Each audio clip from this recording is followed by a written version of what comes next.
7 FM and AM 950, The Fan, Rochester, an Odyssey sports station. It's time to start the show and talk about the sports we saw. Inside jokes and takes from Danger and Battaglia. Bills and the Sabres and the Amherst. Who gave a microphone to these jerks? Welcome to the sports bar, that's where you are. Welcome to the sports bar, that's where you are. Welcome to the sports bar, that's where you are. With Danger and Battaglia.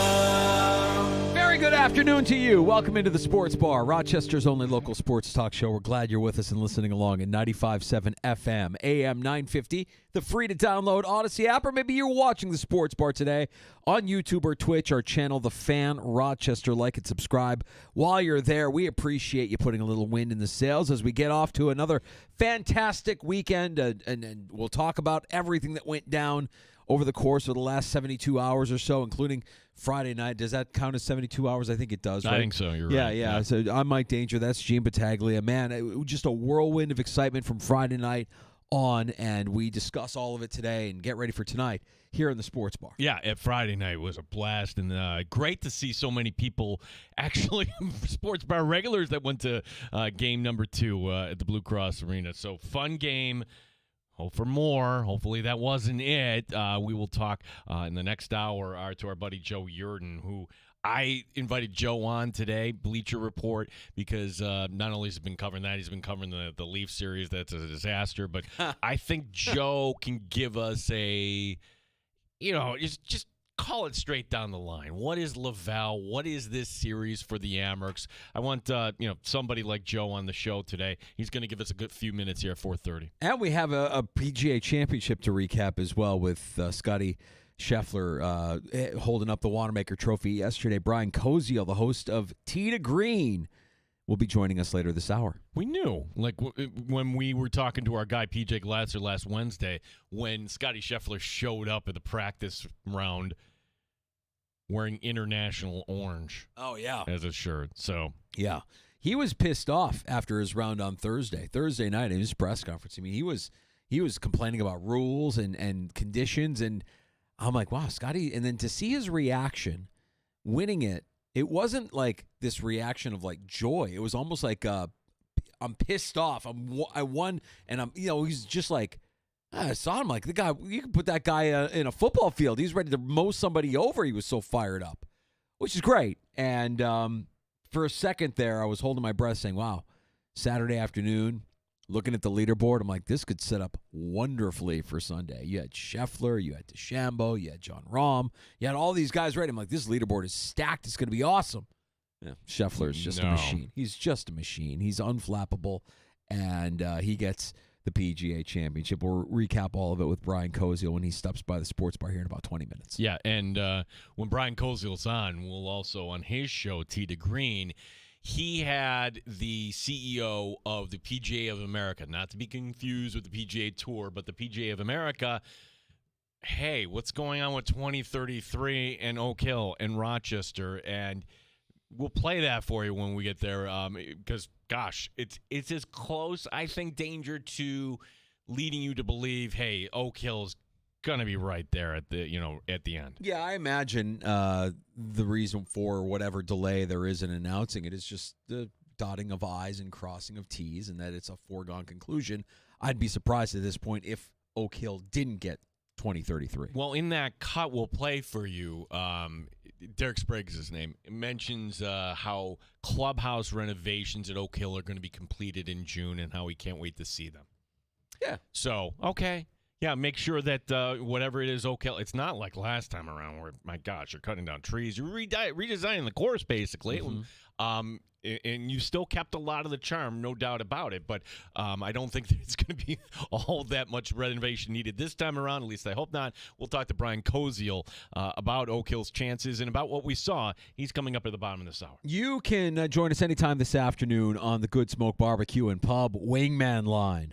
Pull up a stool, 866-4FAN, 866-4326. Award-winning barbecue from Good Smoke Barbecue and Pub, 135 West Commercial Street, East Rochester, goodsmokebbq.com. You know, the Amherst in Game 2, gosh, 3 breakaways, a hit post, I'm thinking, oh no. When at the end of the first period, they dominated that first period, and look up at the scoreboard, like, wait a second, it's only 1-0. This is not good, not good at all. And Laval came back, and they took the lead, and it was a back and forth game, but this Amherst team didn't crumble. I mean, it was a little bit of adversity, like, oh no, we're going to lose both on home ice. No.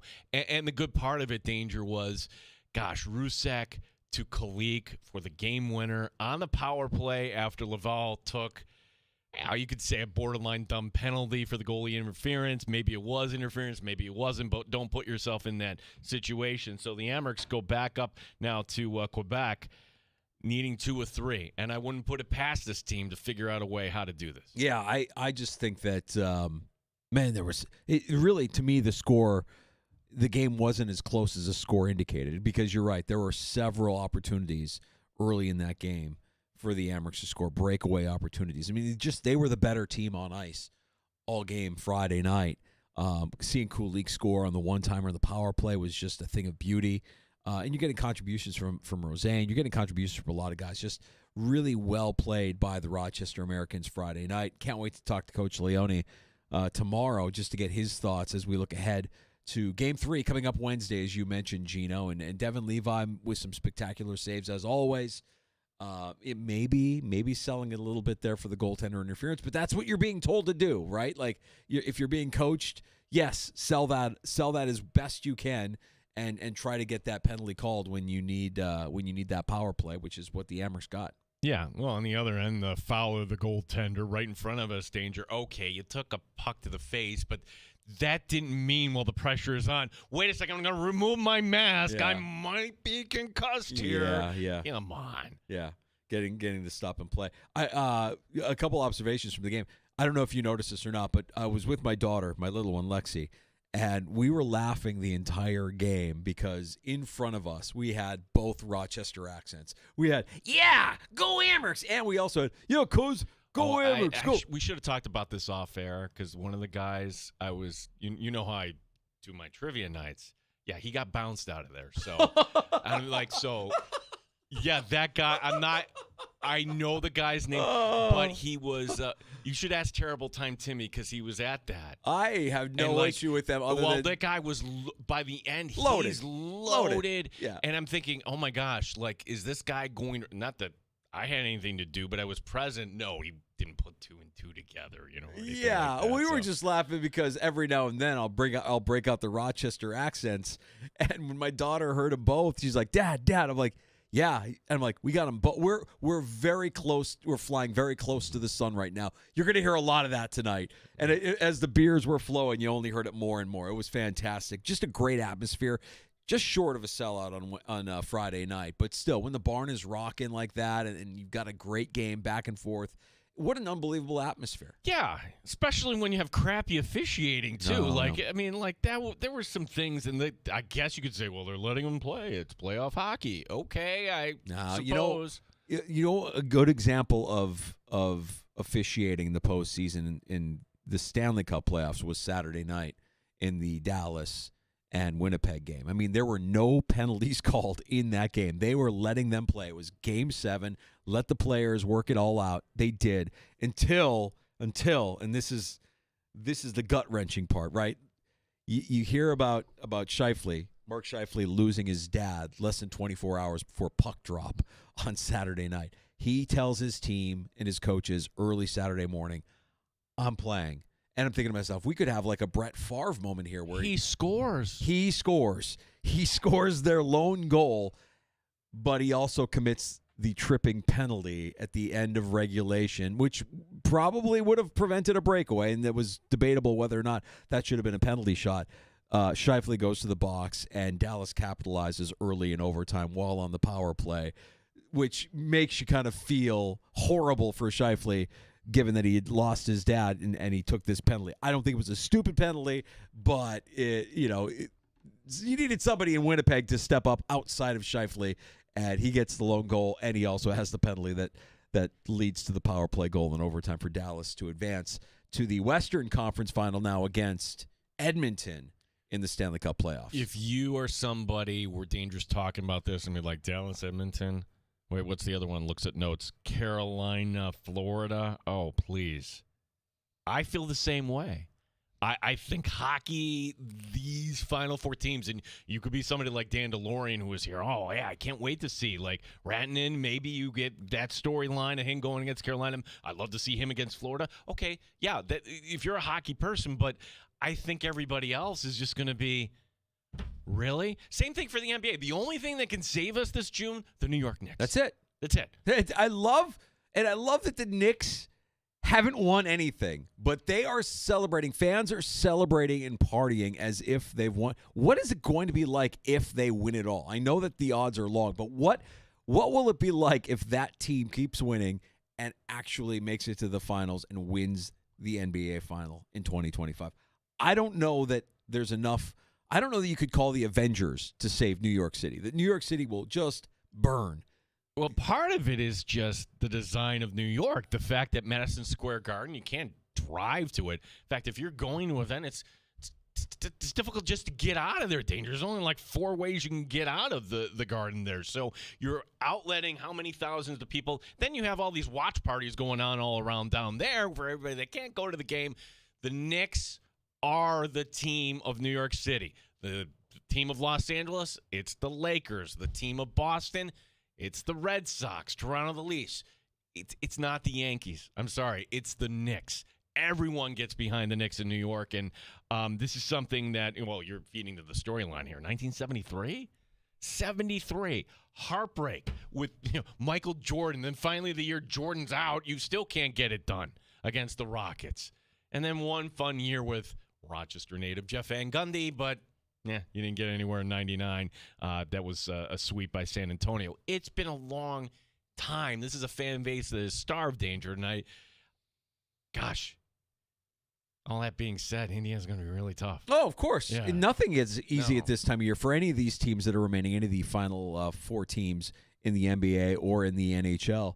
But that's why we love playoff action. And the matchups might not be all that sexy, but the quality of play will be fantastic. I watched that Game 7 on Saturday night between the Jets and the Stars, and I was hoping it was going to go into triple overtime. I'm like, I don't want this game to end. It was so good. It was just back and forth, well played, no penalties, just crisp. It was awesome.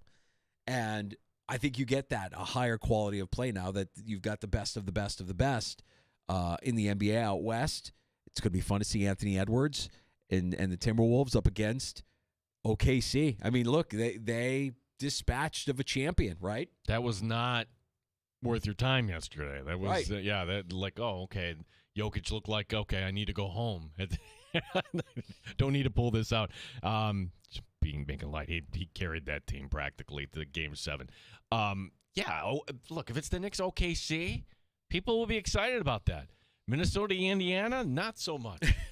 Indiana, by the way, so the Western Conference will be on ESPN ABC. TNT gets the Knicks in Indiana. TNT, this will be Turner's last ever broadcast. After this, it goes over to NBC. And you know who does color? It would be the former Pacer, Reggie Miller. Oh, right. Yeah. Well, that'll be fun to watch. The Knicks taking care of business Friday night as we got home from the Amherst game and just turned it on. I'm like, oh, there we go. That'll be that. That wasn't even close. That wasn't close. We got to wait till Wednesday on that. I was thinking maybe tonight. No hockey tonight. Jeez. We get the Mets, Fenway. That was my Sunday night, Danger. I know you were probably watching Leafs. I was watching Mets and Yankees, and it was a good game until the Mets turned into a little league team, and Vientos at first, allowing 2 runs, and then Alonso. I think as one of my Yankee fan friends texted, Mets doing Mets things. Not fair to say about a team that's in first place, but that's, okay, well, there they are. Well, that meant a lot to Yankee fans, that series. That was, okay, the way they were on Soto. And they had a camera ISO'd on Soto, and you could tell it was getting to him. He's looking around every so often. I tell you, that's the one I'm like, is Soto mentally tough here? When he jumped over, he had to know this day was coming. And guess what? You think it's going to be any better next time you go to Yankee Stadium? No, it's not. And that's the thing that's hard for us to gauge, right? What about the mental toughness of a player? We see the physical gifts and the physical toughness, but what about the mental aspect of it? And that's one where, DeSoto hear everything that's said is when we know some of these players, like Kevin Durant, is mentally soft, like just soft. He's very sensitive. You can't be critical. Yeah, it's burner accounts. Yeah, like weird, that. right? Like that. And I don't want to go that say that Soto is in the same ballpark as Kevin Durant, but when you see it affect his play, you have to wonder, all right, mentally, how tough is this guy? Because he's getting it, and he's not able to really block it out. Well, baseball's such a long season, but the early returns aren't there. $745 million, and, okay, you went 1 for 10.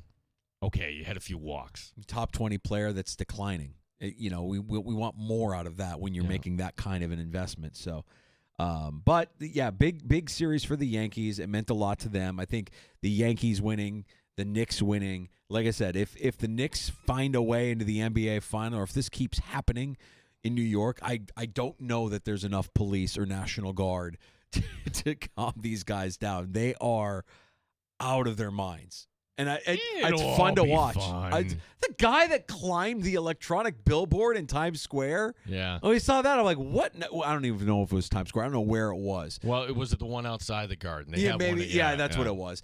I'm looking. I'm like, it's not. It's almost like they look at Philadelphia greasing the poles and say, "Oh, that's cute. We scale buildings here. We climb electronic signs." I'm like, how did he even get up there? What are we doing? It's a second round playoff series. I know. Win. They haven't won Second anything. Round. They haven't won anything. Hey, listen, if you wanted to tell me that the Knicks fans are the worst fan base in basketball because of how they're acting right now, I would listen to that, even though I love it. Personally, I love it. I can't get enough of it. I fall down the rabbit hole, and I just see video after video after video of fan reactions to the Knicks winning nothing but winning, and it's great. I love it. I think it's hilarious. Well, if you've got a Knicks OKC, because Oklahoma City, that's the contrast, right? That's middle America. They're all going to wear the matching T-shirts, right? There's nobody really in the front row cheering for that team that you could say, ooh, that's a star. So you would have this total contrast, but that's also a thing that makes the Knicks kind of special, right? They're playing in front of that crowd, which is that crazy. I was just kind of shocked that Boston rolled over like that. Really. I was getting the updates of the game. I'm like, okay, things are going okay here. Yeah. And then, Nice halftime lead. So the conference finals are set in both the NBA and the NHL. We'll have action this week. And, of course, we got a long weekend ahead of us. No show on Friday, so we'll try to cram as much as we can here over the course of the next 3 days after today to get you set for a nice long holiday weekend of sports. Yeah, and hopefully we get some nice. It's nice out here downtown Rochester right now. Define nice. I'd like it to. Sun is out. Okay. That's my minimal expectation. That's right? real minimal. I mean, we're flirting with 60 degrees today. Is that the best we can do? It's almost June, but we in this weekend. Oh well, okay. We'll make the most of it. A couple of NFL notes here before we get to Brian Koziel of Tee to Green. The Eagles signing a multi-year extension, signing their head coach, Nick Sirianni, to a multi-year extension. He was only under contract through the end of this year, so now being an active Super Bowl winning head coach, Sirianni sticks around in Philadelphia. And the news from Friday while we were on the air from Blue Cross Arena, Brock Purdy and the Niners, and that 5-year, $265 million extension. Gino, I know you have thoughts on that we're going to get to here later on this afternoon. No trade clause built into that as well. Puts him in the same kind of ballpark as Jared Goff and Justin Herbert. And I'm sure that there's going to be more contract extensions dished out to the likes of Joe Burrow, potentially Patrick Mahomes, guys that aren't really due, but probably will have to get some stuff reworked, and we'll see how that all goes. Man, $165.05 million in the first 3 years of that contract for Purdy. $181 million in total guarantees. You have to do it for Mr. Irrelevant. You have to do it, but long term, I'll have thoughts on that. The Bills, I guess we can call this a Bills story, Danger. It has nothing to do with anything on the gridiron, but, well, the Bills kind of crossing genres, as you might have heard. They're going to be the feature subject of a new Christmas movie on the Hallmark Channel, Holiday Touchdown, a Bills love story. And the team putting out today who's going to be in this.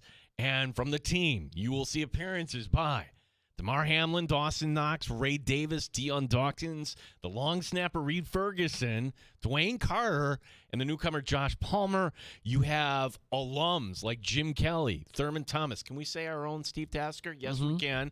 You hear him 1 to 3 every day on the Fan. Andre Reed, Scott Norwood, and yes, the head coach, Sean McDermott, will be in Holiday Touchdown, a Bills love story. All right. All right, Coach. Put that drama degree to use. I like it.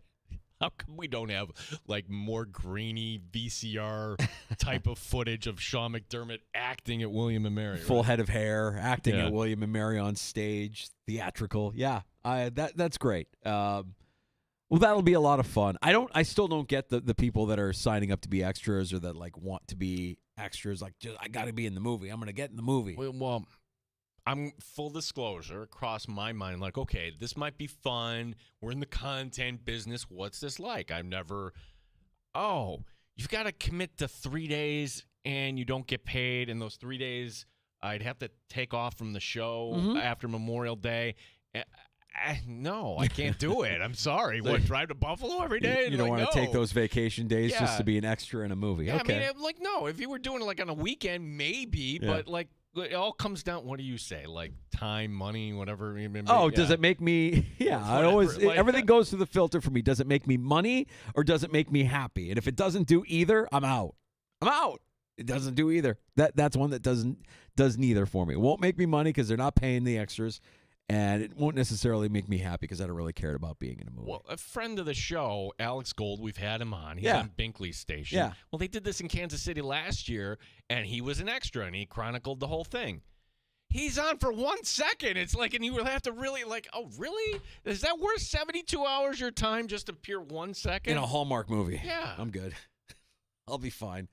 Let's get to Brian Koziel, recap the PGA Championship, and some news potentially here about 2033 in Oak Hill. Brian Koziel joining us next on The Fan. You're listening to the Sports Bar.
Sports Update. Today's a travel day for the Rochester Americans heading to Quebec, where games 3, 4, and potentially 5 for Rochester in Laval. Wednesday, that's going to be coming up at 7 o'clock. Marty Baron talking about this next one. I'm really excited for what Game 3 is going to bring in Laval. And you know what? You go now. You set up today. Tomorrow you have a practice day in Laval. Wednesday is a game. Thursday practice day. Friday game. And then we see for Sunday. 7 o'clock for our coverage here on The Fan this Wednesday. Baseball tonight, the Yankees are off, just winning that series 2 of 3 against the Mets. The Mets playing the Sox tonight in Fenway. The Cubs are playing down in Miami. The Rochester Red Wings, they got a W on Sunday. They open a series in Syracuse tomorrow. Philadelphia Eagles head coach Nick Sirianni gets a contract extension. Team Battaglia and the sports leader, The Fan Rochester. Neat or on the rocks? It's the Sports Bar with Danger and Battaglia on the Sports Leader, 95.7 FM and AM 950 The Fan, Rochester. We're considering it, seriously considering it. You know, I'm a fan of Western New York section and golf in New York. I grew up in New York. You guys know that. I was in the Northeast New York PGA section. There's so much great golf in New York, especially in Western New York where you folks are based. And we are seriously considering coming back to Western New York and to Oak Hill Country Club. And I've been in talks with them. I'm excited to see their renovations to the clubhouse that are going on. I understand they're going to open up in June. So just great stuff and great golf. And we hope to get back there one day. And it wouldn't be till 2033 anyway, because we're out to 2032. Is that correct? Yeah. We just announced Southern Hills back in Tulsa. Similar market size, as Rochester. So, you have a golf-rich environment there in Western New York, and that's what excites the PGA of America as well. And just great partners at Oak Hill, just wonderful people there that love the game, love the PGA of America, and those are the type of clubs that we want to do business with.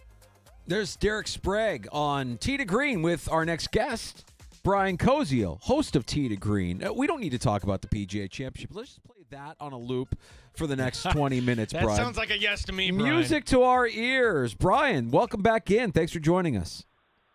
Yes, guys. That was a positive soundbite. We were excited to have Derek Sprague on. Obviously, he was very busy in Quail Hollow. He was nice to give us a few minutes. If I knew he wasn't running the biggest tournament of their season, I would have asked about 6 follow-ups. But we got at least a little nice information there about Oak Hill, and we mentioned 2033, as you heard. That's the year that we've all been kind of looking at as the possible spot. And I'm interested to hear what you guys think, but I took that as a fairly good positive comment from Derek Sprague here, who obviously has a super large voice, being the CEO of the PGA of America. One thing I took out of that, where he's talking about the clubhouse renovations, and I don't know if that's hey, we'll come back if, that's a negotiation thing, but the fact that he says he's excited to see them, Brian, we just kind of deductively think, all right, at least we're going to do a Zoom here. We're going to do a little tour here, how this is going to look here, because to me, do we know if there were any other conditions that perhaps the PGA of America was asking for Oak Hill? Not like what they did, back a few years ago with all the trees coming down. Yeah, I think that the course they know now is definitely up to modern standards of golf. So, obviously there are courses that they say, well, you got to lengthen or you need to go back to some different looks. The course itself now at Oak Hill, we know, is ready for major championship golf at any level. But I think you guys and I have talked about this before. Like, logistically, there's a lot that goes into running a tournament beyond just the golf course, and whether it's clubhouse, whether it's facilities, whether it's build out for bleachers, merchandise, VIP, corporate sponsorship, television, media center, all those things that go into it. We know you can't just make space.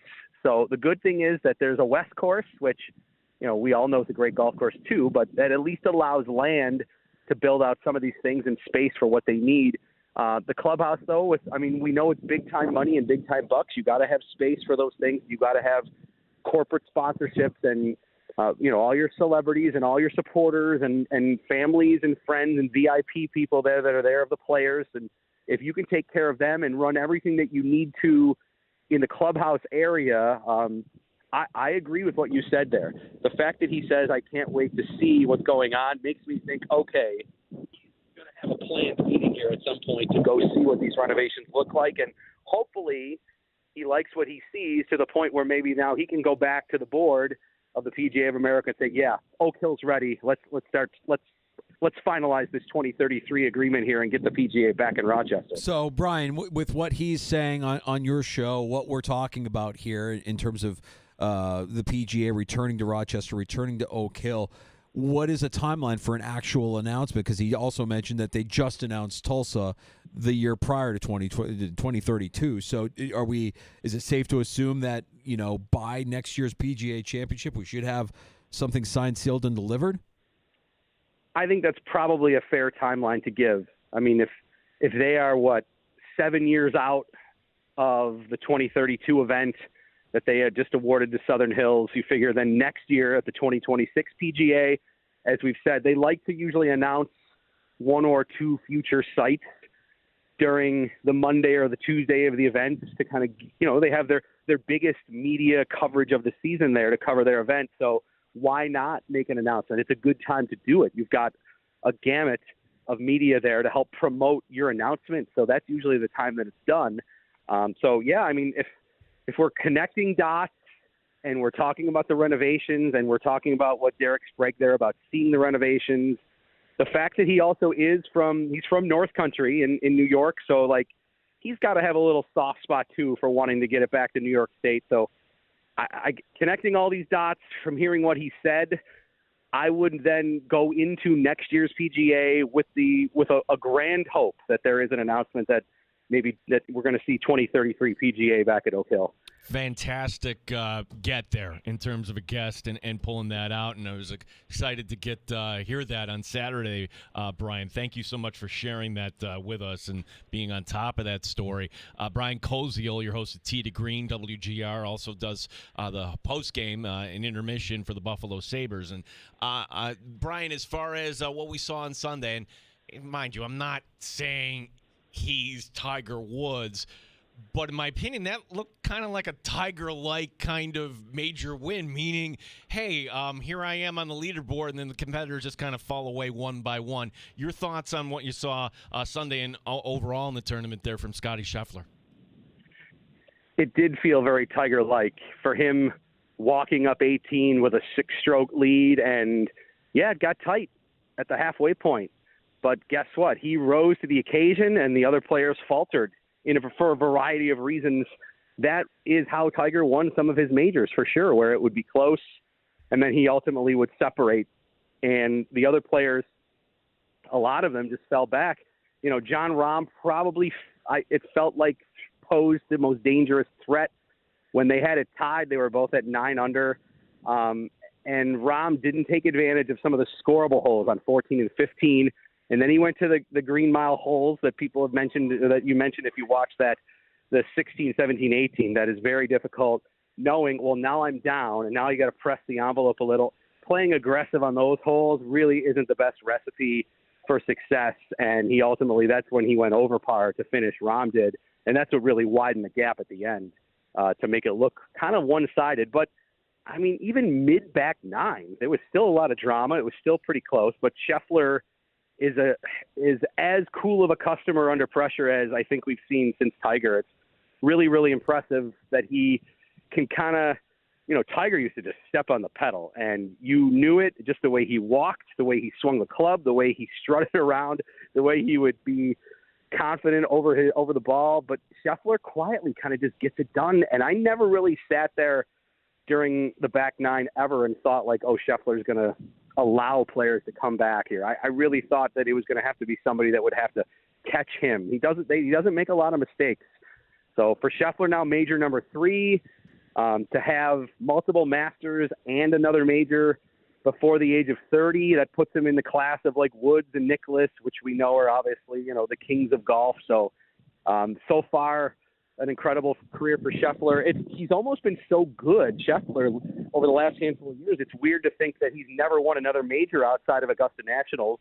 But that was his first major win beyond getting 2 green jackets. But he's trending in the right direction. I'm sure he'll be the favorite for the U.S. Open and the favorite for the Open coming up in July. And a real impressive performance, really steady, even when he wasn't even perfect over the course of 4 days. That's how Tiger used to win those matches. Yeah, Brian, what I liked about Scheffler, and I've always said, you know what, Scheffler's great. We love watching him because he's a really good golfer, but he's boring. He just doesn't have a lot of personality. He doesn't have a lot of swagger. This tournament, we saw a little bit more. We heard a little bit more from Scottie Scheffler. He wasn't pleased after Thursday, and it wasn't just his game that he wasn't pleased with. He just wasn't pleased, and it felt like he took it out on everybody else the final 3 rounds of the weekend leading up to that reaction on 18, winning it all and slamming his hat down on the ground. I mean, like, that, to me, is the most animated I think we've ever seen Scheffler in a win. I agree. He's to him to throw the hat, it seems like almost misbehaving for Scheffler, right? Yeah. Yeah, it really does. Even Thursday, he wasn't upset about it, but he gave a 3-minute answer about mud being on the ball that he didn't like, and he thought the PGA of America should have maybe played it. They call playing the ball up or playing the ball down. Up is when you can actually touch it and do lift, clean, in place. But they decided to play it down, and the course was soft from the rain on Monday, Tuesday, Wednesday, so they were getting some mud balls, and Scheffler kind of elaborated by saying, look, you work your whole life to understand how the golf ball is going to work and understand how to shape the ball one way or the other, and then all of a sudden you throw a little clump of mud on the ball, and suddenly you lose total control. And, you know, I'm sure there's golf purists that are listening and say, well, that's the way the game's supposed to be played. It's an outdoor sport. You play it as it lies. That's like one of the, grandfather rules of all of golf, and then there's others that might say, well, you're taking total luck and randomness into play here by, if it's wet and it's been soaked, that's why you have the rule, the lift, clean, in place rule, essentially. Should you be penalized if you're in the fairway? If you're in the rough, that's different. Not to not take a side here, but I kind of could see both sides there, and I could see why he's upset about it, because he says, look, it is kind of random, it is kind of lucky. But at the same time, it's an outdoor sport. All sports have to deal with the elements when you're playing outside, to the point where sometimes you're going to get Mother Nature involved, and it might give you an unlucky break here or there. But overall, that was an emotional, reaction when he won. He seemed to be a little bit more vocal in terms of just, his displeasure on Thursday with the rules. But and Scheffler has the podium to do this, or he has the platform to do it. He's the number 1 player in the world now for consecutive years. He's been dominating. He can be the voice of golf if he wants to. I mean, McIlroy has kind of held that for a long time. Justin Thomas still kind of fills that role. Jordan Spieth fills that role. But if Scheffler wants to, quote, be the voice of the game, he certainly can have it. He's been good enough that he would command respect with whatever he says. Brian Koziol, your host of Tee to Green here on the Sports Bar, 95.7 FM and AM 950. Brian, Rory didn't speak this week, and I don't know if that was because he was upset about the driver controversy. I wanted to get your thoughts on that, if you can kind of explain. And, I mean, Brian, I guess the first question I have is, like, why are they cherry-picking some inspections here, and why not just make it kind of uniform? We're going to check these drivers across the board here. Yeah, and McIlroy found out on Tuesday that his driver is non-conforming. That doesn't mean that he cheated. It doesn't mean that he was using an illegal driver. It just meant that possibly something with it maybe isn't exactly where it needs to be. It could even just be like wearing over time, like maybe the grooves aren't up to par, or the grit, or the weight and all that sort of stuff. Scheffler mentioned that too. He said that they need to be more consistent with these rules. And he's like, there's no reason why they shouldn't test everybody, not just a third of the field or not just a half of the field. And he even said, he goes, look, we've been using a driver for about a year now, and we hadn't been tested. And Scheffler said, by the way, that his driver failed too. We just didn't get a report about it until Scheffler came out and said it. So it is kind of weird that golf, which is supposed to be, game of honor, game of integrity, and we keep hearing like, well, these drivers are non-conforming, but there's never really a real reason why.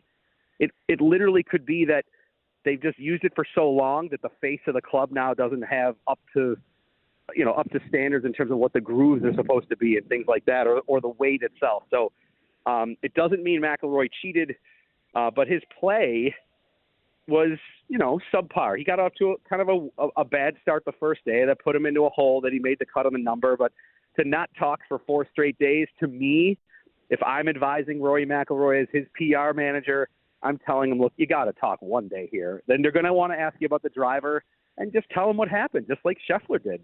No accusations. By not talking, it makes it kind of feel like, for people that might not know how those inspections go, like maybe he did try to get away with something. So I would have advised McIlroy to talk. Plus, dude, you're the Masters champion. You were coming in, winning the Players, winning the Masters. You were on your way to maybe having a historic season if you could have somehow won the PGA. Like, you didn't talk every day, that's fine. But at some point, the tournament's over. I think by him not talking, it just makes him look not in the best of light, in my opinion. Brian, before we let you go, timeline it out for us here. What's the schedule for the next few weeks as we lead up to the U.S. Open? So let's see, these next few weeks, this week not elevated, following week Canadian Open, Toronto. So for those of you in your listening audience here, if you want to go to the RBC Canadian Open, it's at TPC Toronto. It's a new course on the rotation. There's a few that they play in the Southern Ontario area that they've been rotating through, but this one's a new one. And then 2 weeks after that, it's the U.S. Open at Oakmont in Pittsburgh. I guess also a drivable do if you wanted to go see some really, really good golf. So no elevated event this week. Then the RBC Canadian Open. McIlroy's committed to playing there. And then 2 weeks after that, Father's Day weekend is the U.S. Open, and we'll get our third major going at one of the hardest golf courses in the world at Oakmont. Wow, that's well, Brian. Let's do this again right before Oakmont. Tell everybody about Tee to Green because you can hear guests like, gosh, the CEO of the PGA of America joining you this week. Brian, tell everybody about when they can catch the show. Yeah, thanks, guys. Every Saturday morning, 7 a.m. We go 7 to 8 every week. If it's a major week, we go 7 to 9, and courses all across Western New York. And hopefully, if you can't listen with your signal on WGR 550, you can listen anywhere, no matter where you're listening around the world, on the Odyssey app. And go click on WGR and get it there. So appreciate it. If anybody wants to tune in, we'd love to have you. We also are doing a video stream this year as well. So if you want to follow us on social media, it's at T2G Buffalo. We are doing our show live video streaming on X, on Instagram, and on YouTube as well. Fantastic, Brian. Appreciate the time. Let's do it again in a couple of weeks. Sounds good. Looking forward to getting ready for the U.S. Open. We'll be chatting about it. You got it. Brian Thanks, Cozio. Brian. That's the pride of SUNY Brockport, by the way. Tee to Green, WGR, also the Buffalo Sabres Radio Network. Great job covering the PGA, covering the PGA Championship, and giving us that little nugget there about Oak Hill. That was that's fantastic, and my interpretation is like you said, just making sure everything is in order, and there will come a time where they'll announce Oak Hill. I would hope 2033. Yeah, and the timeline works out right because they just announced 2032 this weekend, awarding that to Tulsa. So Rochester in line. I'd be surprised at this point. Something really would have to not go Oak Hill's way for them to not get that announcement here within the next 12 months. Good news. Love hearing that. What an unbelievable time. Hell, such a good time at Oak Hill for the PGA Championship. He was talking about the Canadian Open coming up here in a couple weeks. I'm like, I'm listening. I'm interested. Tell me more about the PGA making a round there in Toronto. Weekend in Toronto, taking in some golf. You would go up there, dropping a hat to Toronto. I think so, for sure. That's no question. All right, Gino. I know you had some thoughts on Brock Purdy and his contract extension. We're going to talk some more Rochester American, some more Stanley Cup playoffs with Joe Yurden. He's going to join us here coming up in the 4 o'clock hour as well. Yeah, and gosh, something that happened last night during the Leafs game that I'm just like, I don't quite get this behavior. Now, mind you, like everybody's pointing out, like, is there a team, this isn't the take, but a team that has more resources, more support from their market than the Leafs that has come up with nothing? You would have figured they would have like tripped into something at some point. They might be the most unclutch franchise in all of professional sports. If it's not them, who is it? Right. Tell No, me so a team who is not as clutch. Don't say the Buffalo Bills. I'm not listening to you if you're saying it's the Buffalo Bills, but they're just a team that can't. You talk about a team that can't get over the hump. I mean, the That Bills always- have a ways to go before they reach Toronto status. Right. Like, see, Deidre, that always irked me.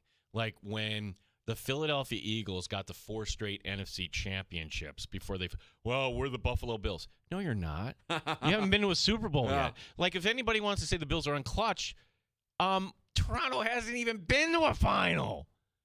What are we talking about? Well, Since 67. in recent years, the Bills have not been to a Super Bowl. And I guess that's the comparison I'm making. 90s aside, when you look at what the Bills have done in the postseason, the regular season has been great, but the postseason, this is what we talk about, right? I mean, we spend so much time talking, what's this team got to do to get over the hump? What do they got to do to get back to the Super Bowl? And I have a feeling a lot of the similar conversations are happening in Toronto about their Leafs and their inability to advance in the postseason and get to a Stanley Cup final. It's not. I'm just checking here. Since '67, did they actually go to a final? Because that would just like okay, then we get. I'll have to look that up here. But the point being that that they are right now holding the crown. Don't come at me with the Bills. No. Well, I know some people will just because that's what they do. And if we're talking a little NFL here, coming up next in the sports bar, there is something that I think we're all kind of reserved to saying goodbye to that will be voted on during this week's May owners meetings in the NFL. We'll get into that as well. We have plenty of time. If you want to join us, hit us up at 866-4FAN, 585-8664. Well, you got one? No, I was just gonna say Toronto hasn't been to the final since '67. They haven't even been to the final. No, they are the most unclutch Yeah. franchise in all of professional sports. 866-4326 if you want to pull up a stool and join us in the sports bar. You're listening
HD2 Rochester and streaming online and in the Odyssey app at The Fan Rochester. The sports leader, 95.7 FM and AM 950 The Fan Rochester, an Odyssey sports station. The Fan Rochester Sports Update. Now, best of three for the Amerks. All three of these games potentially up in Laval. The Amerks traveling to Quebec today. 7 o'clock for our coverage Wednesday. That'll be Game 3. Game 4 will be Friday night. And if necessary, on the Sunday of Memorial Day weekend at 4:30. And it'll be Game 5. Mets are at Fenway tonight. The Cubs in Miami. The New York Yankees coming off that series win over the Mets. They're off tonight. The Yankees opening a series at the stadium against the Rangers tomorrow. The Rochester Red Wings got a W on Sunday. They open a series against Syracuse tomorrow. Philadelphia Eagles head coach Nick Sirianni gets a contract extension. Sports is brought to you by GetMyPerks.com. Well, right now you can save to Lakeshore Country Club. Get 2 rounds for the price of 1. For this and other great deals, log on to GetMyPerks.com today. Gene Battaglin, the sports leader, The Fan Rochester. The Sports Bar with Danger and Battaglia. The Amerks defeat the Laval Rocket 5-3. Now it's even. This becomes a best of 3. Mike Danger. I got hit by bird crap.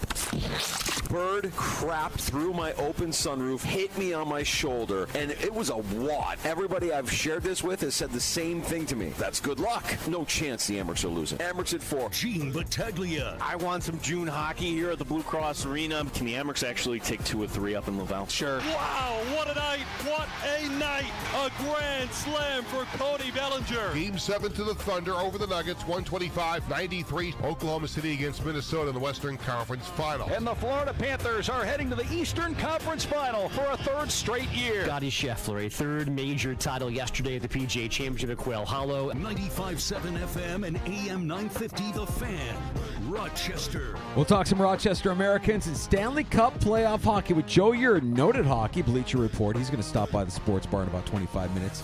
We welcome you back in. Thanks for listening at 95.7 FM, AM 950.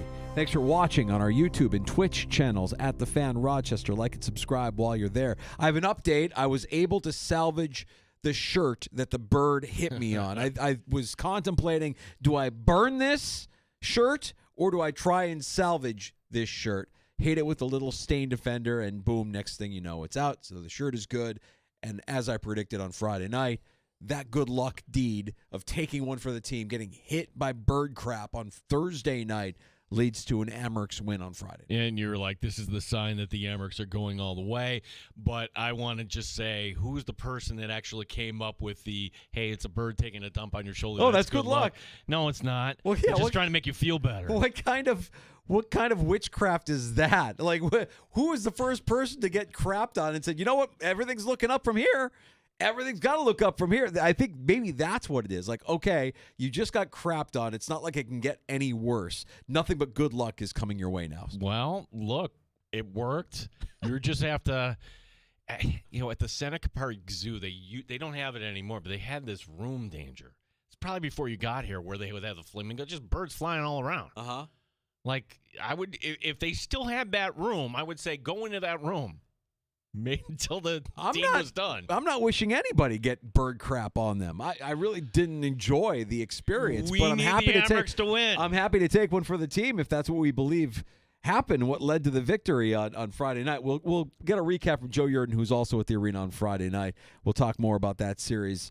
Now shifting to Laval, and we'll talk a little bit about the Final Four there in the Eastern Conference and Western Conference Finals in the Stanley Cup playoffs as well. I love, you introduced this to me years ago. Like, is this a franchise quarterback? And you run it through this filter. Is this a guy you can win with or win because of? Yep. And, gosh, when you started out, Tom Brady was the guy you won with, but then you realize, okay, he's the guy you win because of. You win because of Patrick Mahomes. You win because of Josh Allen. You don't need to. Brock Purdy is a guy you win with, and he just got $265 million. I'm sorry, he's a system quarterback. Plop him on the majority of other teams in this league, and they aren't winning because of Brock Purdy, okay? Say he becomes a Pittsburgh Steeler.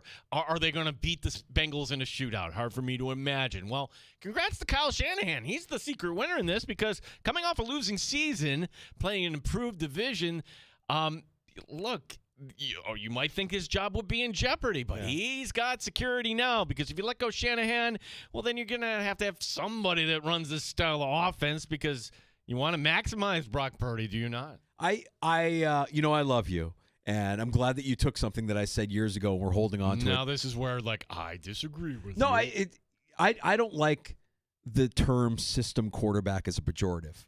I think every quarterback is a system quarterback. Every quarterback plays within the framework of the system which they are presented.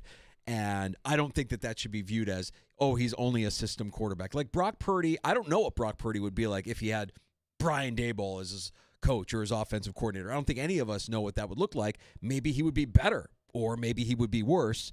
But whatever the system is that he's in, he's been successful enough in getting that team to the Super Bowl where they paid him what they're paying him, and there's a trust and a relationship there between head coach, the guy who implements the system, and quarterback. But I think to myself, like, if you break it down, like some quarterbacks just play better within the framework of their system than other quarterbacks. Some quarterbacks can't stay in a system because the organization can't stay consistent. Well, okay, so but the great ones, you're not even thinking of a system.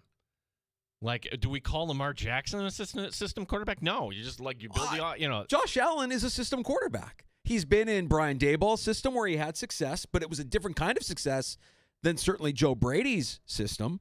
Joe Brady's system, everybody eats, and we're distributing the ball. I mean, he's playing within the framework of two different systems, but he's still a system quarterback.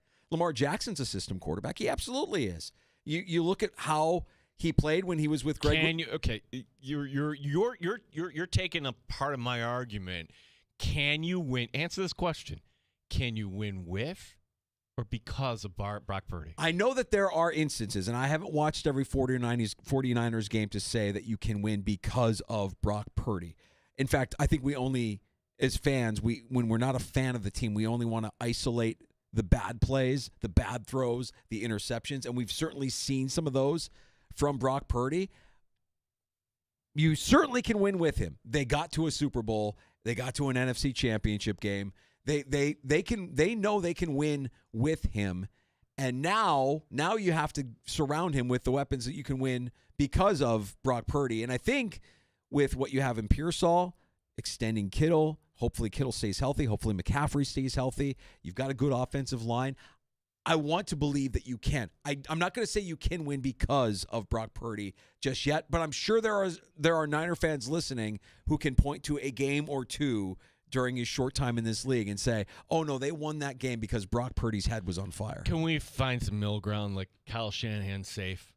For sure. Yeah, because last year when he was getting all pissy with the media out there and everything, okay, maybe this is coming to an end. I always think to myself, if a head coach is going to get fired, how many teams would be lining up to hire that guy? And if Sean McDermott got fired tomorrow, he's got a job. Yeah. Andy Reid got fired from Philadelphia. He was not unemployed very long. Kansas City wisely scooped him up and made him theirs. Kyle Shanahan would be in that category for me. He would not be unemployed very long, whereas somebody who has burned bridges through his time in the NFL, like a Bill Belichick, didn't get, or there might be some other factors at play there, didn't get more than one request for an interview when he became available to coach another NFL team. Meanwhile, Pete Carroll, oldest coach in the league, back coaching in the league after 1 year off. That kind of tells you all you need to know about all of these guys. And, Mike McCarthy gets let go by Dallas. Is he coaching? He's not coaching. Tells you really all you need to know. If you get let go by a team, if Mike Tomlin got let go by the Steelers, as much as we bag on the Steelers for being, a 4 and treating themselves like they're a 10, I guarantee you Mike Tomlin would be coaching for another team the following year if that's what Mike Tomlin wanted to do. In fairness to McCarthy, he Jerry did bring him in from Green Bay, so. Yes. He's going to get more interviews, right? I thought he was going to Chicago. You were petrified. I didn't want that. No, I absolutely didn't want that. I'll take Ben Johnson, even though we haven't seen him coach an NFL game yet. No, you know what Mike McCarthy is by this point. You do, right. And I think that might be the knock, right? Like Shanahan, you know what he is as a play caller, as an offensive mind. You've seen it for a long time. He's been the head coach, and he's had success in San Francisco. If it were to end badly again this year, and they have a losing record, they're out of the playoffs, and people are going to say, he needs to go, he needs to go, he needs to go, then there's going to be a team that will be happy to sign that guy, make them their head coach, and try to duplicate the success that he's had in San Francisco.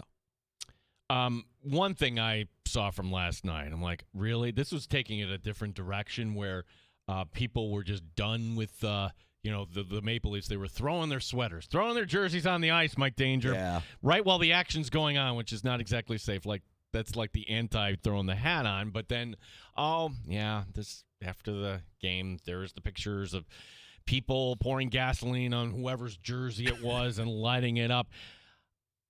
What is the point of that?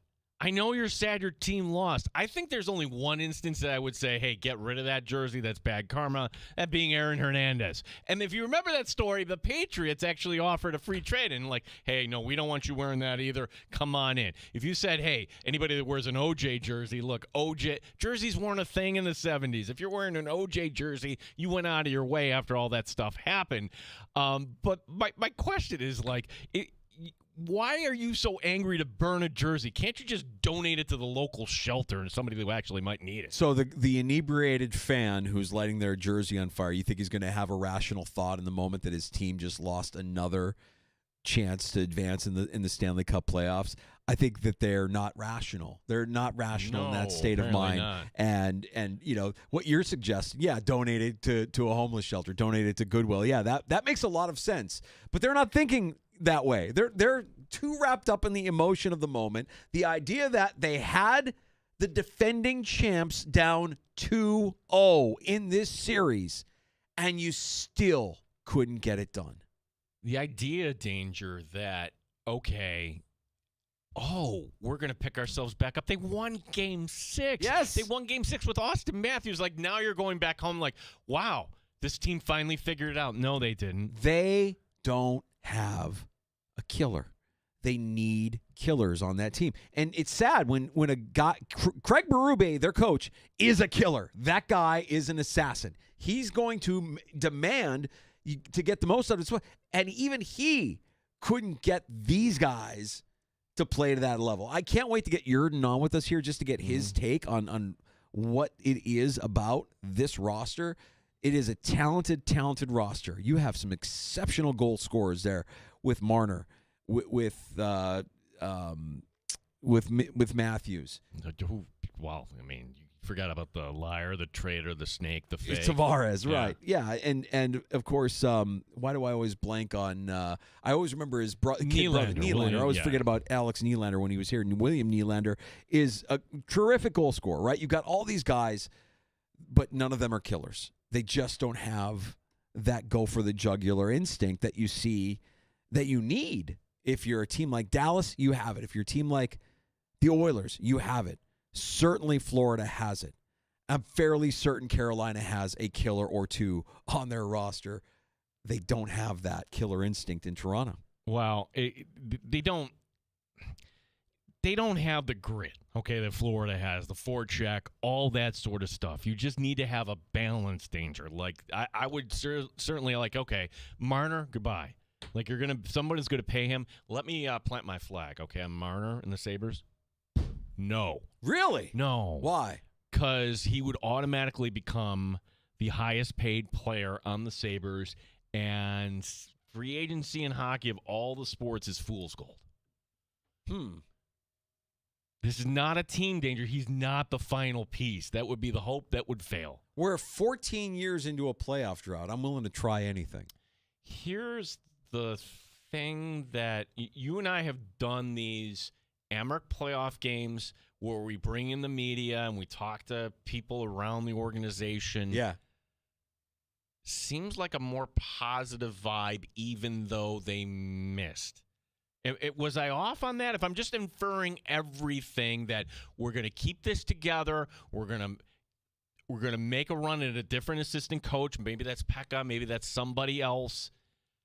The note that Hamilton left us with on Friday night when Paul Hamilton and Dan Dunleavy joined us from Blue Cross Arena, the idea that this is a different season minus that 13-game losing streak.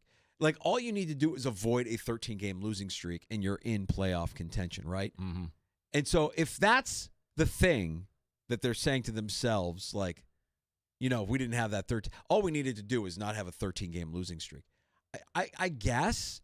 I mean, if you don't have the 13-game losing streak, what are you looking at out of those 13 games? Are you going 500 in those 13, just above or below 500 over the course of those 13 games? Because you might go 2-11 in those 13 games as well, and you're probably still on the outside looking in. With the Sabres, I don't even know where to begin. So I guess that's why I'd be like, yeah, why not go spend all that money for that guy? Because nothing else seems to have worked over the course of this drought. It would feel like Mario Williams, if I'm going to make an analogy. Where Mario Williams, the best product. You need him. Okay, and then what? Yeah, and you bring him in, and you make sure he doesn't leave the room unless he signs on the line, which is dotted. So we'll certainly pick the brain of Joe Yerdon when he joins us here in about 10 minutes and ask him his thoughts on the Leafs, who end their season once again in disappointing fashion, falling short of their goals with a lot of talent on that roster. Our phone number, 866-4FAN, 866-4326. Our buddy Mike in Seabreeze. What's up, Mike? Hey, guys. So I got an idea of what to do with jerseys instead of burning them. So I would send them to the place where the Buffalo Bills have won 4 straight Super Bowls back in the 90s, where all those jerseys, where all those T-shirts go for the losing teams overseas and that type of thing. Yeah. I don't know. Send them to the countries that... yeah, that's like there's some kid in Kenya wearing Buffalo Bills 1991 Super Bowl champs. Right. Appreciate that, Mike. Thank you, Mike. Hey, have we all kind of come to the conclusion here? Have we taken a deep breath and said our goodbyes and our final words to the tush push? Because I feel like this is the week that the NFL meets, the owners meet, and the tush push is going to go bye-bye. When I think about the tush push, the way this was framed very clumsily by Sean McDermott got everybody to say, what is this really about? And I think what it's really about, it's about your TV partners. Yeah. That we would rather see a finger quote football play on 3rd and 1 rather than something that looks like rugby. And to me, if you don't like the tush push, figure out a way to stop it. I'll go deeper than that. I'll say it comes down to one specific play. It was a play that everybody remembers if you were watching the game because it was on a big stage. It was the NFC Championship game, and it was the Eagles on the goal line, and it was Washington going offside one play after another. It was like 4 or 5 straight plays where they were jumping the line of scrimmage to the point where it was a hard thing to watch. Well, to the point where you had to enforce a rule. Some rule was going to be like, the next time they do this, we're going to award a touchdown. Like, really? You can do that? I had no idea. I feel like Roger Goodell saw that exchange and said, that's enough. That's got to be moved out of the game. I don't think it has anything to do with player safety. I think it has everything to do with what you're describing. And in terms of it being a TV product, it was interesting because, like you said, really? That's what's going to happen if he goes offside? Because they were doing it on purpose. They were purposely jumping the snap count, trying to get an advantage. And you can't keep moving the ball forward. You're at the goal line. You're in, basically. So what does it look like? We don't even know really what's being proposed here in terms of the tush push and what that rule might look like. But I think the commissioner, I think a handful of teams just want it out of the game. I think it's soft. I'm not going to tell you that the game is better or worse for the tush push being in or out of it. But if you're the Bills, well, you run a quarterback sneak, something that'll look very similar to the tush push, and you'll have the same positive results. We saw Tom Brady do this in the NFL for years with great success. the debate itself about whether or not the tush-push should be in the game is much ado about nothing at this point, and it just probably comes down to what happened there in the NFC Championship game in January, it being a less than favorable viewing experience. Well, your quarterback is much more susceptible to injury when they're out in the open field. And I remember, gosh, this is when the Bills started to get good, right? And Josh Allen was trying to figure this out, but he was still, Josh could be Josh. And look, the debate was, do you want him to run less? And I think we've kind of come up with that balance, right? There's some design runs, but I think Josh has played as smart as he ever has. That being said, if you went the Andy Reid approach where they don't run Patrick Mahomes on 3rd and 1, I'm fine with that too. If you got 3 running backs, one being Ray Davis, right. I mean, you remember though, like the Chiefs lost Patrick Mahomes because they tried to sneak him and he broke his ankle or he did whatever he did. Yeah. And that's a risk that a lot of teams are willing to take, including the Bills, with their quarterback.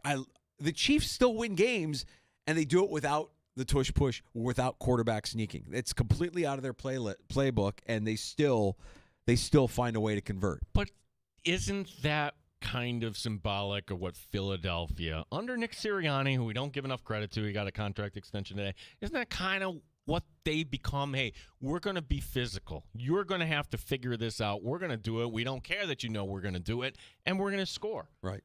Like, that sets a tone for everybody else on that team. It sure does. So what does it look like? If it's not a tush-push, is it the same play but just without somebody pushing from behind? Then you've got a quarterback sneak. And when you've got an athletic quarterback like a Josh Allen or a Jalen Hurts, I would expect that you'll still get the same result that you would get with the tush-push. Or, like, why can't you have, like, 2 linebackers up there and you're going to, like, push the linebackers behind these big 350-pound defensive – like, doesn't it work both ways? I don't know. Yeah. I don't – that's what will be curious to see is, like, what does the proposal look like that they're voting on? What's the final ruling? But I've kind of come to the realization that the tush-push is probably gone, and we'll be fine. It'll be okay. I am a little surprised, Danger, that the team that is actually putting this other rule proposal that's going to come up for vote, and I think you and I and the majority of football fans are like, no, don't do this. The idea that, hey, you win your division, but you can go on the road. No, like, keep the playoff system the way it currently is. It's actually the Lions that are putting this out.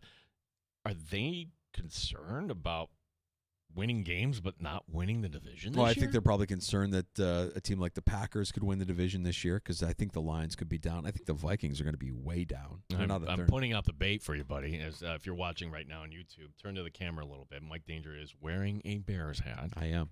I didn't mention that, but yeah, I mean, I'm not going to sit here and say, well, they're worried that the Bears are going to win the division this year because I don't know. We'll see what Ben Johnson is all about. Chris Brown was on One Bills Live earlier talking about this. You're still going to have divisions. Just winning your division title is going to mean a whole hell of a lot less. Why even have divisions then? Well, yeah. Might as well just have a 32-team league and just everybody plays everybody and whatever. Why bother having divisions? If winning a division title doesn't get you anything but a tiebreaker, the hell are we doing? No, okay, he's worked up about that. Well, we talked about this on Friday, and I feel the way he feels. I mean, like, you're going to devalue winning the division.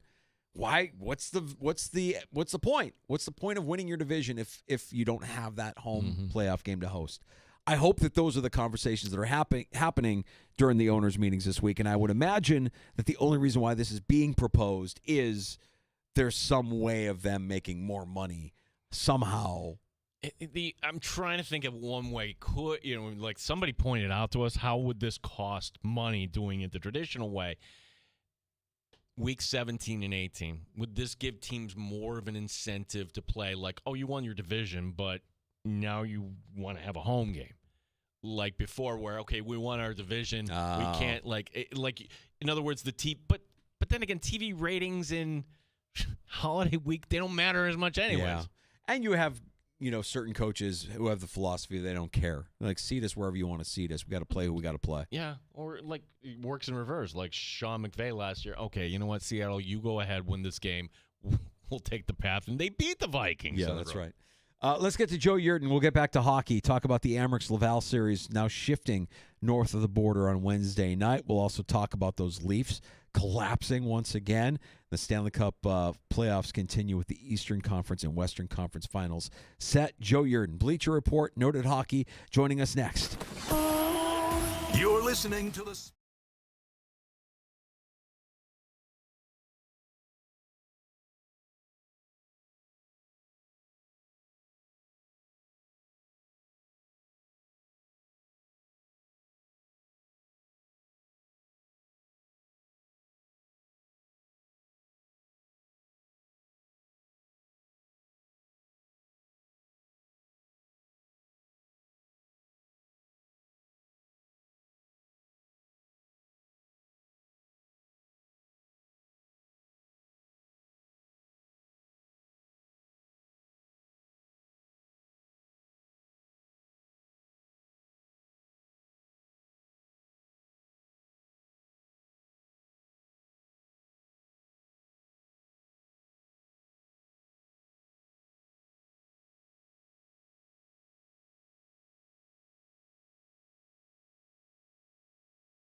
Sports Update. It's a travel day for the Rochester Americans. The team traveling to Quebec today, getting ready for the game against Laval. Marty Baron on this next game. I'm really excited for what Game 3 is going to bring in Laval. And you know what? You go now. You set up today. Tomorrow you have a practice day in Laval. Wednesday is a game. Thursday practice day. Friday game. And then we see for Sunday. 7 o'clock for the coverage. Game 3 Wednesday. Game 4 is Friday. If necessary, Game 5 Sunday afternoon. We'll talk to Joe Yurden from the Bleacher Report coming up next year in the Sports Bar. Mets at Fenway tonight, coming off that loss to the Yankees last night. The Yankees are off. They open a series against the Texas Rangers tomorrow. The Cubs are down in Miami. Red Wings opening a series tomorrow night in Syracuse. Philadelphia Eagles head coach Nick Sirianni gets a contract extension. Gene Battaglin, the sports leader, the Fan, Rochester. Pull up a stool and join us. 585-866-4FAN. 866-432-6. The Sports Bar with Danger and Battaglia on the Sports Leader. 95.7 FM and AM 950 The Fan, Rochester. This is what you're getting right now through 2 games, but more than that, like basically through the first 5 games of the postseason, is what you hoped for from the top guys, because the scoring leaders, this is kind of what we were focusing on a little bit on Friday. Like, you need your AHL veterans to match up against Laval's, and that's exactly what happened. Amherst heading north of the border to take on Laval coming up here on Wednesday night. That series tied at a game apiece after Friday night's win. We'll get Joe Yurden, a Bleacher Report, on with us here in a couple few to get his observations from Blue Cross Arena on Friday night, and also look ahead to Game 3 coming up here Wednesday night. Games 3 and 4 Wednesday night and Friday night. He'll be joining us here in a couple few minutes in the Sports Bar. Hershey's one loss away from being bye-bye. Yeah. Do we want Hershey to win just so we can...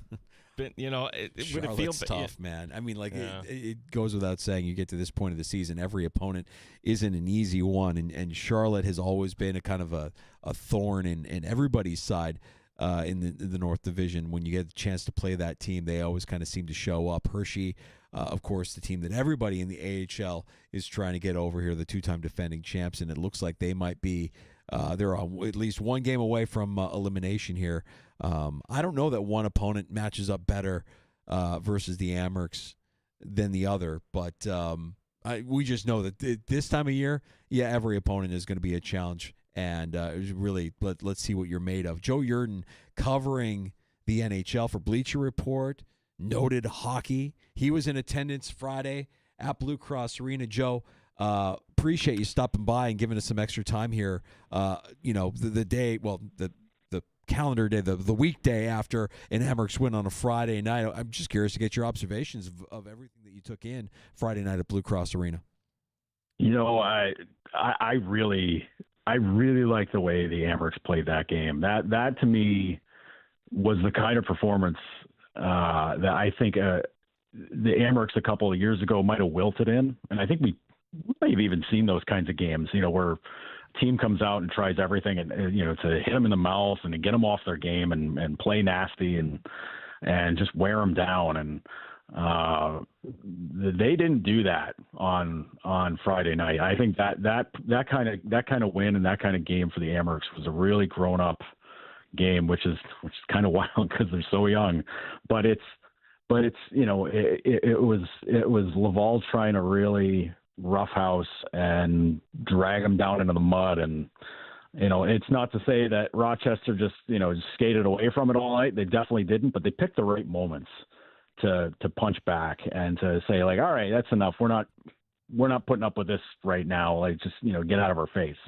And you see the goals, Clay gets another goal.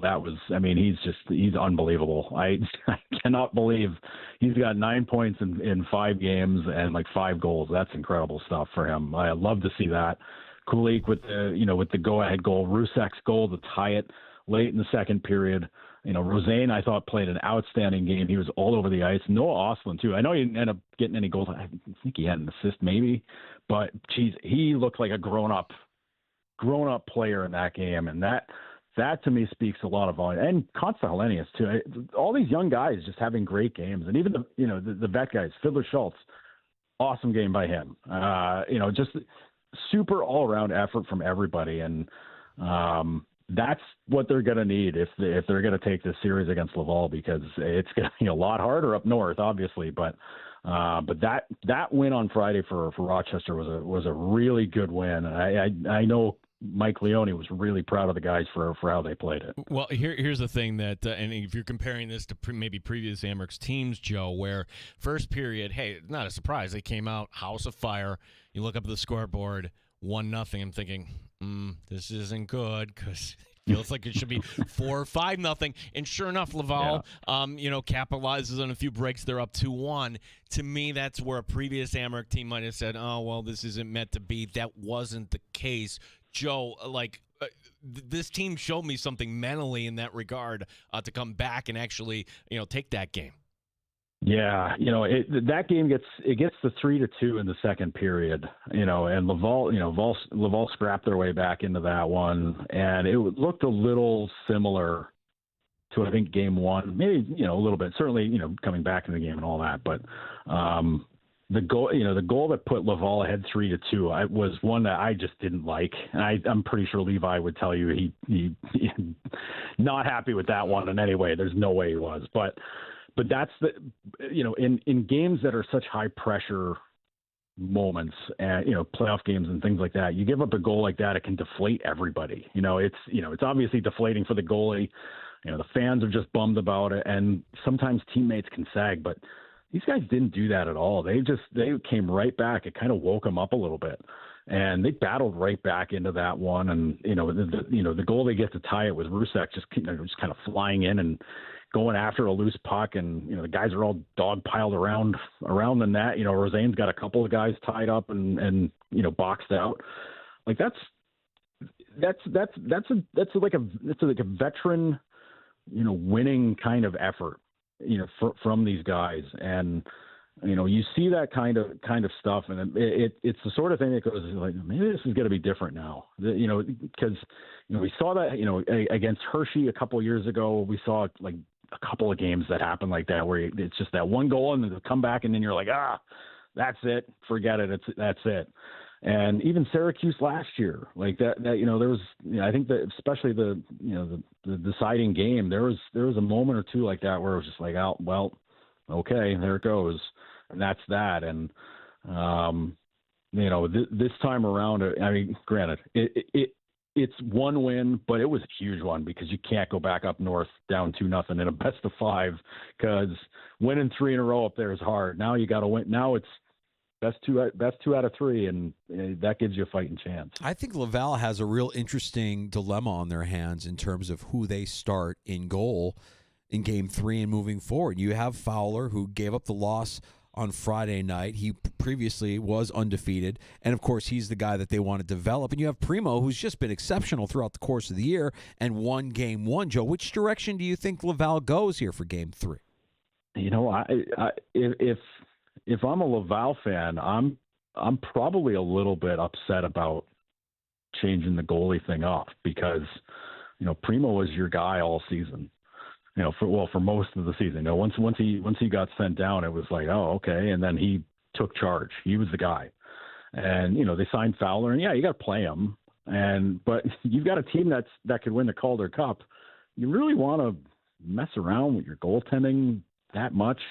And do you really want to mess around with it in the playoffs? Like, I don't know if I agree with that one on Pascal Vincent's part, but to me, if I'm that, I should go back to Primo. Honestly, they gave up a lot of goals in both games, obviously, but like, you look at the way the team played in front of them. It's the Amherst coming after him and getting after him, but it's his teammates kind of opening, leaving the door open a lot of times. And you want your goalies to come up with big saves here and there, but like when you're facing like 30, 40 shots a game, like, I don't know, tighten it up, tighten it up a little bit, help your goalie out. But But if I'm Laval, I'm going back to Primo just because you stick with the guy that brung you. You know, you start messing with your goaltending too much in playoffs, things can unravel quickly because guys play different styles. And honestly, Fowler looked as rookie-ish as you can in a big spot in that game too.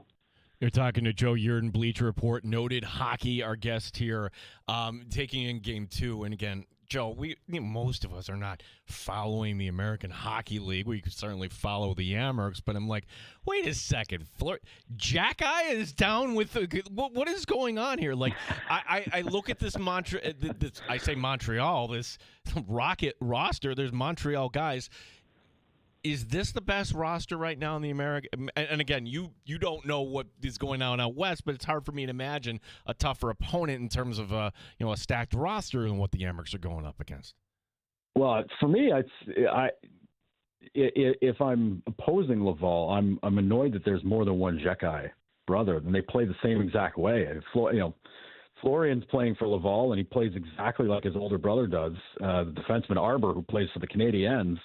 Florian plays the same exact kind of hockey, but that's why I'm confusing the two. All right, I'm confusing the two. All right, so that's listen, hey, it happens because, like I was saying, they play hard. They try to stir things up. They love to fight. They it's like getting. I mean, granted, I think Arbor's probably got a few inches taller on his brother, But Florian plays that same kind of style. He wants to upset people. He wants to get in your face. He wants to play hard. It's the perfect kind of style of hockey for the AHL, and got a little bit out of control in Game 2. I'm sure Levi helped make sure officials noticed that he got run into there. Yeah. Later on in that game, and Jekai was really annoyed about it, and was yelling at the refs, and then fell down going after him, and it's at that point just pick up your stick, go sit in the box for 2 minutes, and hope it doesn't cost you the game, and then whoops, things happen, but that's a really good roster. I mean, Jekai's going to get the attention because the family connections, but. You got guys like Owen Beck, and I was joking around with some of my friends who are also covering this series. I said, what if they send Ivan Demidov down? Do they just signed out of Russia, and say like, well, they could sign him to an ATO and bring him in for the playoffs? And I'd be like, well, I guess they could, but that'd be mean because they don't need him. That roster's so good, and there's so much talent, and the fact that you got to do a Reinbacher on the blue line, you got Fowler in goal, you got Caden Primo, who just spent the last couple of years in the NHL playing goal, and he was Devin's protege, or Devin's. I'm getting my words all crossed up here. He was the guy that kind of guided Devin at Northeastern because he was there ahead of him, and it's crazy. It's such a good team. And if you're Rochester, it could be intimidating, but they've already played these guys, 10 times this year. Like if there's any reason to be, shaken by the talent level, like, well, you've already played them a bunch of times. Who cares now? It's playoffs. Just go win. Yeah. Okay. So in the game within the game, knowing that Laval will make adjustments to what Rochester was able to do successfully in Game 2, and I'm thinking of a lot of those odd man rushes and breakaways that we saw early in the game. What kind of adjustments should we anticipate Mike Leone to make, if any, knowing that Laval's going to try and do what they need to do to neutralize the potent offense of Rochester? I think you stick with I think you stick with the same lineup. Honestly, just because I don't think you really need to mess with it too much. If there's a worry. Just because of matchups, because, you're not going to get the line matchups that you want. Maybe you just, slide guys around on the wings or whatever, or you change up, where your centers are, who's pairing with who up front, just to try to make those matchups a little bit easier to handle. Just because, a Kulik's line is not going to be able to get away from, all of their top guys for the game. Like, that's just not going to happen.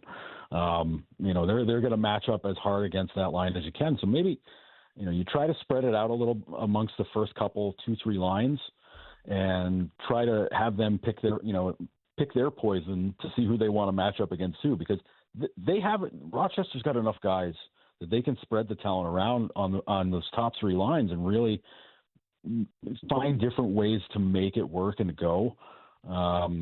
That to me is a way to try to get things this way. But you've made it this far now, and Leone knows he's got a really good team here.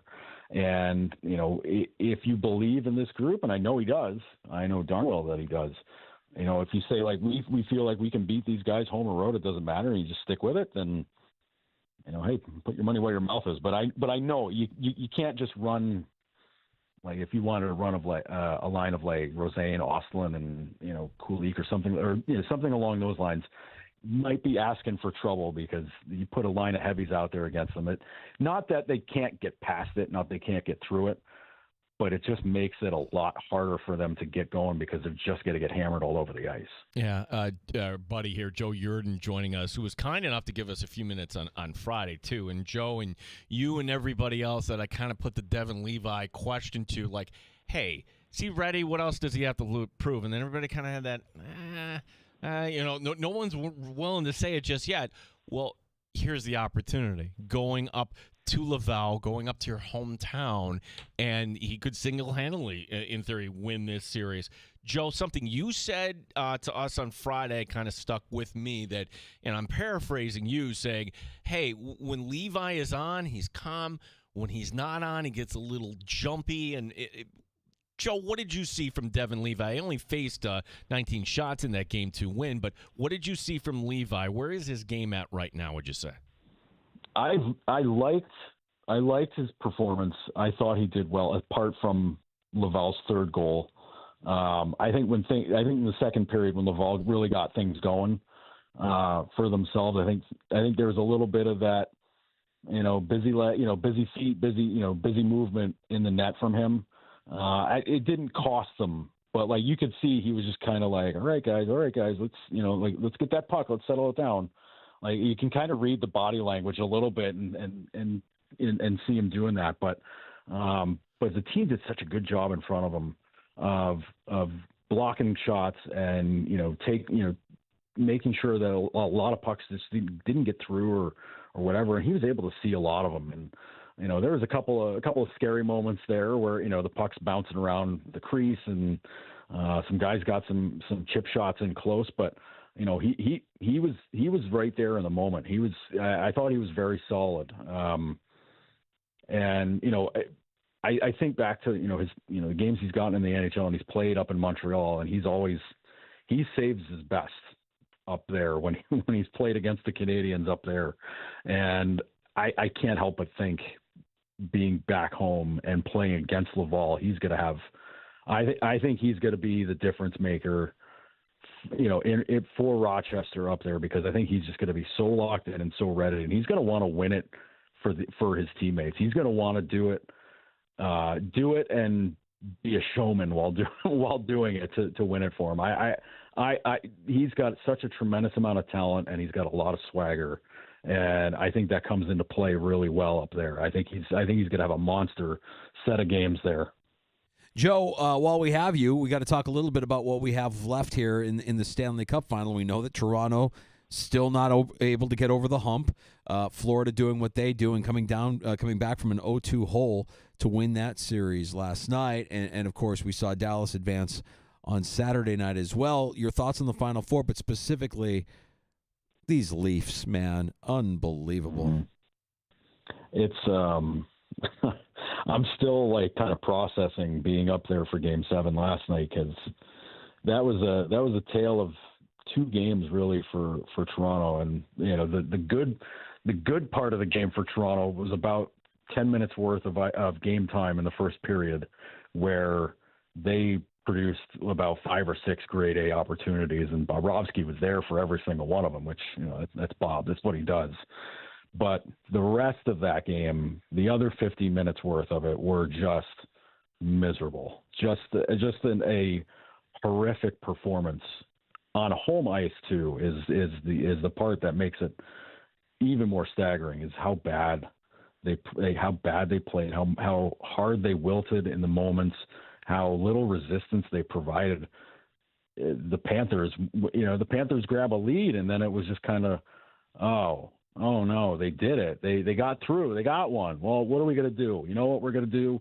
We're going to give up 2 more in the next 10 minutes or the next 5 minutes. It's got to be 3-0, and then we can just start thinking about vacation and what the heck this team's going to look like next year, because holy smokes, man, just as bad as a game as I thought I watched in Game 5 up there, the last 2 periods of that game last night, even the first 10 minutes, tack that on, were even worse. It's staggering to think that a team with that much talent can play that badly on home ice, no less, in the postseason, and not offer up any kind of resistance against the team that they should want to beat more than anybody, because they keep ruining their lives. Just unbelievable. And now you get Florida, Carolina, and I think that's going to be a war of attrition, kind of series, because I think I mentioned on Friday, Carolina is very Devils-like in how they're able to control the play and make teams suffer if they don't get the puck out of their zone. But Florida makes teams suffer in similar ways, because they press you all over the ice, and then they hit you in the mouth, and then it doesn't get called, and it drives you crazy. So, there's that. Dallas, for me, this Final Four comes down to Dallas for me. If Dallas doesn't win it this year, they're not going to blow anything up. Let's be real. They went out and got Mikko Rantanen and signed him long-term for a reason. But you got to wonder, what's it going to take? Is it going to take them not having to deal with Colorado in the first round to wear them out? Or how do they overcome this and find an easier path to get to the end of the road? Because you play Colorado one round, now you got to deal with Edmonton in the conference finals again. Dealing with McDavid and Draisaitl again is just it's painful. You want it. It's never going to be easy in the playoffs, but you want it to not have to be, white knuckle tense the entire time either. Last one, Joe. 30 seconds here. Yes or no? Mitch Marner, Buffalo Sabres. Would you be in? I would be in. Yes. Will they be in? No, I don't think so. I think that, with a $13-14 million a year price tag, I just don't see Buffalo getting involved with that, unless somebody puts a bug in Terry Pagula's ear and said, hey, this would really work, this would be fun. I just don't see it happening. But there's going to be at least 4 or 5 other desperate teams that have that kind of money to throw around that are going to press really hard for it. Detroit's one, Seattle's one. You think Buffalo should be one, but I don't know. Maybe Minnesota, but they got to get Kaprizov done. Maybe Boston, but yeah, would love to see him in Buffalo. I think it'd be a lot of fun. It'd be great, but I just don't see it happen. Joe, what's your coverage looking like this week that we can check out leading up to Wednesday night's game in Laval, and of course the rest of the postseason in the NHL? Yeah, well, more Bleacher coming your way this week. I did have a piece on Game 7 that's already up there. If everybody wants to check it out at BleacherReport.com. I'll be writing about restricted free agents, the best ones to look out for, and if your team should really throw an offer sheet, which, yes, they should. Just do whatever you can to get better. That's the whole point. Be doing that. Be doing some stuff at Noted Hockey, Amerks related, Sabres related. I haven't figured out my planning schedule yet for that yet, but there will be plenty there to be found on NotedHockey.com as well. All right, well, Joel, for our selfish purposes, let's hope for a conference final. We'll see you back in Rochester in a couple weeks, but yeah, that would be awesome to be there for it, especially if it's with our old pals from Charlotte and Rasmus Asplund and the boys. If that's the case, it'd be a lot of fun.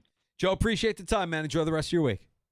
You got it, guys. Thanks so much. There's Joe Yerdon. You can read his work at Bleacher Report. Check out Noted Hockey, his website, where he's covering the Sabres and the Amerks.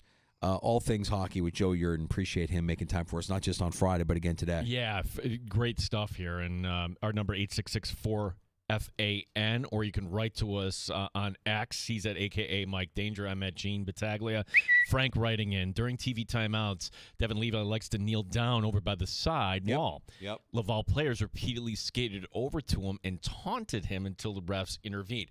I noticed that too, Frank, and you're Levi. That's his thing. I just don't know when it went over to the wall. He would just kind of go out between the circles out in Buffalo, but he goes over to the wall. But, yeah, you don't be over on that side of the ice. Guy's What are a you doing? witch. Yeah. He looks like he's meditating. I mean, like, it's amazing. Like, goaltenders are just such a different breed of cat. When there's a mix-up or a melee or whatever in front of the net, I mean, Levi's just out of there. He wants nothing to do with it. He should get out of there. And he does. He gets out of there. And then you see him, he just goes and, like, kneels down and sits next to the boards. He's kneeling next to the boards by himself. Nobody around him. Leave him alone. And, yeah, I mean, Laval. Yeah, let's get inside his head. Of course. Yeah. Like, this is what playoff hockey is. I think it's fantastic. I can't wait to see what he looks like Wednesday night back north of the border, playing in front of that kind of hometown vibe that he's got there in Quebec. Should be great. Oh. We'll have the game for you 7 o'clock Wednesday night. They already went up. Normally it's the day before the game. Went up 2 days before. So we're going to talk to Mike Leone, tell him a little about the strategy there. But you know what? Why not? If you can get the ice and practice there tomorrow and get acclimated, this is a business trip, gentlemen. That's right. And you can come home early, by the way, by taking, Wednesday and Friday. We got happy hour next on The Fan as we continue in the sports bar. Danger and Battaglia, a round of shots coming up before 6 o'clock. Last call. We have time for your calls if you want to join us. 866-4326 is our phone number. 585-866-4FAN.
FM and AM 950, The Fan, Rochester, an Odyssey sports station.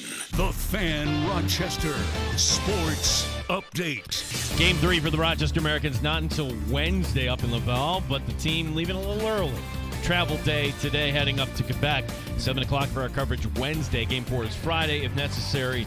Game 5 will be Sunday afternoon of Memorial Day weekend. Mets tonight are at Fenway. The Cubs are in Miami. The New York Yankees coming off that series win over the Mets. Yankees off tonight. They take on the Rangers tomorrow night. Rochester Red Wings coming off a win on Sunday. They open a series in Syracuse tomorrow. Eagles head coach Nick Sirianni getting a contract extension. 49er linebacker Fred Warner, 3 years, $63 million. He agrees to an extension. Sports brought to you by GetMyPerks.com, where right now you can save the Lakeshore Country Club. Get 2 rounds with cart for the price of 1. For this and other great deals, log on to GetMyPerks.com today. Gene Battaglia, the sports leader, The Fan, Rochester. The Sports Bar with Danger and Battaglia. The Amherst defeat the Laval Rocket 5-3. Now it's even. This becomes a best of 3. Mike Danger. I got hit by bird crap.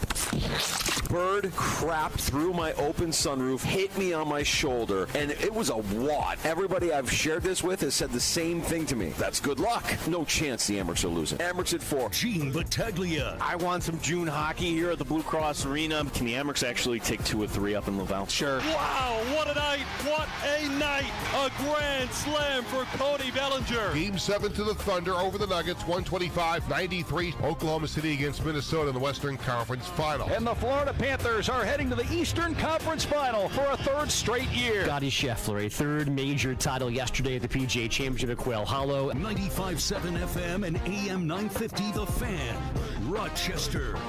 It is happy hour.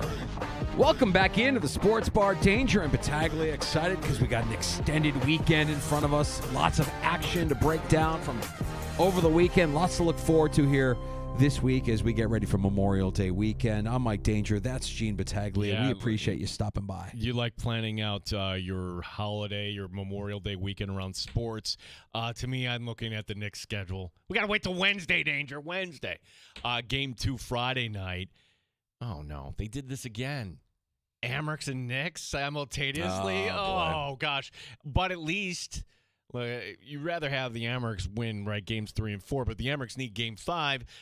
Game 3 for the Knicks and Pacers, that's getting the Sunday primetime treatment. So game 3 will be 8 o'clock this Sunday. Good stuff from over this past weekend. And for us, it's really started Friday afternoon, broadcasting live from Blue Cross Arena. While we have a second here, Gino, we got to say thanks to everybody who stopped by while we were live on the air. When those gates opened up and we had a rush of people coming by, our broadcast booth set up there, and of course our guests who came by, the Sports Bar, Don Stevens, Andrew Mossbrooks, Dan Fates, Joe Yurden, Dan Dunleavy, Paul Hamilton, Nathan Pache, Amherst assistant head coach. I mean, we were chock full of guests. Lots of great Amherst conversation on Friday. And a big thank you also to Derek the Pizza Dude, Dylan Scott from the Land of Time for God, the Dan DeLorean, our bounty hunter of the finest audio in the galaxy, and Terrible Take Timmy, who were all instrumental in making sure we could broadcast live from Blue Cross Arena. The Amherst get the win and even the series on Friday night. Yeah, and I think my takeaway from that game, we could talk about a specific play or players, but it was just the mentality of, you've seen this before, like, wow, first period's over. You should be up 4 or 5-0 with all the chances. Oh, gosh, it's only 1-0. And then, sure enough, Laval takes a lead. And then the Amherst tie it up, and Laval retakes the lead. The fact they battled back, that's what it is going to take. That team showed me a lot, Danger, that, hey, wasn't going all perfect, but in the end, they were able to find a way. It's a funny thing with this team because it feels like that's their MO. That's how they've operated all season long. If they have a bad game, they usually don't have 2 in a row. They bounce back and they battle adversity. And when they're down, they're not out. And I think Laval probably fits that same kind of mold because they were certainly down early in that game, and there was a moment where they had the lead. The Amherst battling to keep in both game 1 and 2, back and forth affairs. And really, you know, a bounce here, a missed play there, and it comes down to the Amherst in the end getting the empty netter and cementing it 5-3 the final from Friday night. Now the series shifts to Laval, and we'll see if the Amherst can win in a best-of-3 series at this point. Yeah, and I wouldn't put it past them, but you want to talk about an environment going into. This is Devin Levi's hometown. Not Laval itself, but Montreal. So, that's every article you read up there, they go out of their way to talk. Just how we would. So, where is Devin Levi at? And to me, sometimes it's lazy just to kind of boil down to hockey is, well, how well is the goaltender playing? But I don't think I'm being lazy in saying this is really on Levi. Like, what we saw on Friday night was okay, but... There's one goal Friday night. You can't really blame Levi. No. It was a horrible turnover in the defensive zone, and I can't remember which defenseman it was that gave it up, but it was an easy goal for Laval, and I can't put that on Levi. And again, these are things that will happen, but it just seems like the Amerks, it doesn't happen. Rathburn. Yeah, Rathburn. Yeah. Sloppy turnover, and Laval doing what good teams do, capitalizing on it. And that was when you might have thought for a second, like, oh boy, this might not go Rochester's way, because Laval's converting on their opportunities, and Rochester, with multiple breaks in the first period, weren't able to convert on many of them. Well, the thing that, the disconnect I have with maybe people that covered Levi up in Buffalo, and I'm learning, was like I had to take that, hey, what more can this guy prove? And everybody else kind of said, well, it didn't go so well up in Buffalo. Winning one series is not enough. So if it's a quick exit up in Laval and we're back here right after Memorial Day, like, oh, well, that was fun while it lasted, nobody's going to be feeling good about Devin Levi going up to Buffalo. I think that Devin Levi at the NHL level, that the verdict is kind of out on him, at least at this stage of his career. And I was at a Sabres-Montreal game early in the season when UPL, I think, left because of an injury and Levi came in. And even Montreal, there were plenty of Montreal fans in the arena that night, I'm sure you can imagine. And they all kind of concurrently, even though he's from there, they're like, guys, come on, just shoot the puck. It's Devin Levi. Yeah. They know he's still young. He still needs some seasoning. And, he lacks the thing that a lot of premier NHL goaltenders have in today's game, which is that size, right? Like, that's something that when you hear people kind of analyze the goaltending position, guys that get out of position or move around too much, when you're that big, just stand there and absorb the shot. Just take the shot. And most of the time, if you're where you need to be, they're going to shoot it right into you because you're so big. Yeah, you don't want to overcompensate, bad angles, all that. Now, on the other side, it's an interesting choice, right? So on the other side, you got this kid Fowler, who was just playing at Boston College. Okay, well, one of the top programs in the country, right? Well, he's a prospect. But then, wait a second, Caden Primo, he's kind of like where he had this fantastic season, and yes, that's what's his name, son.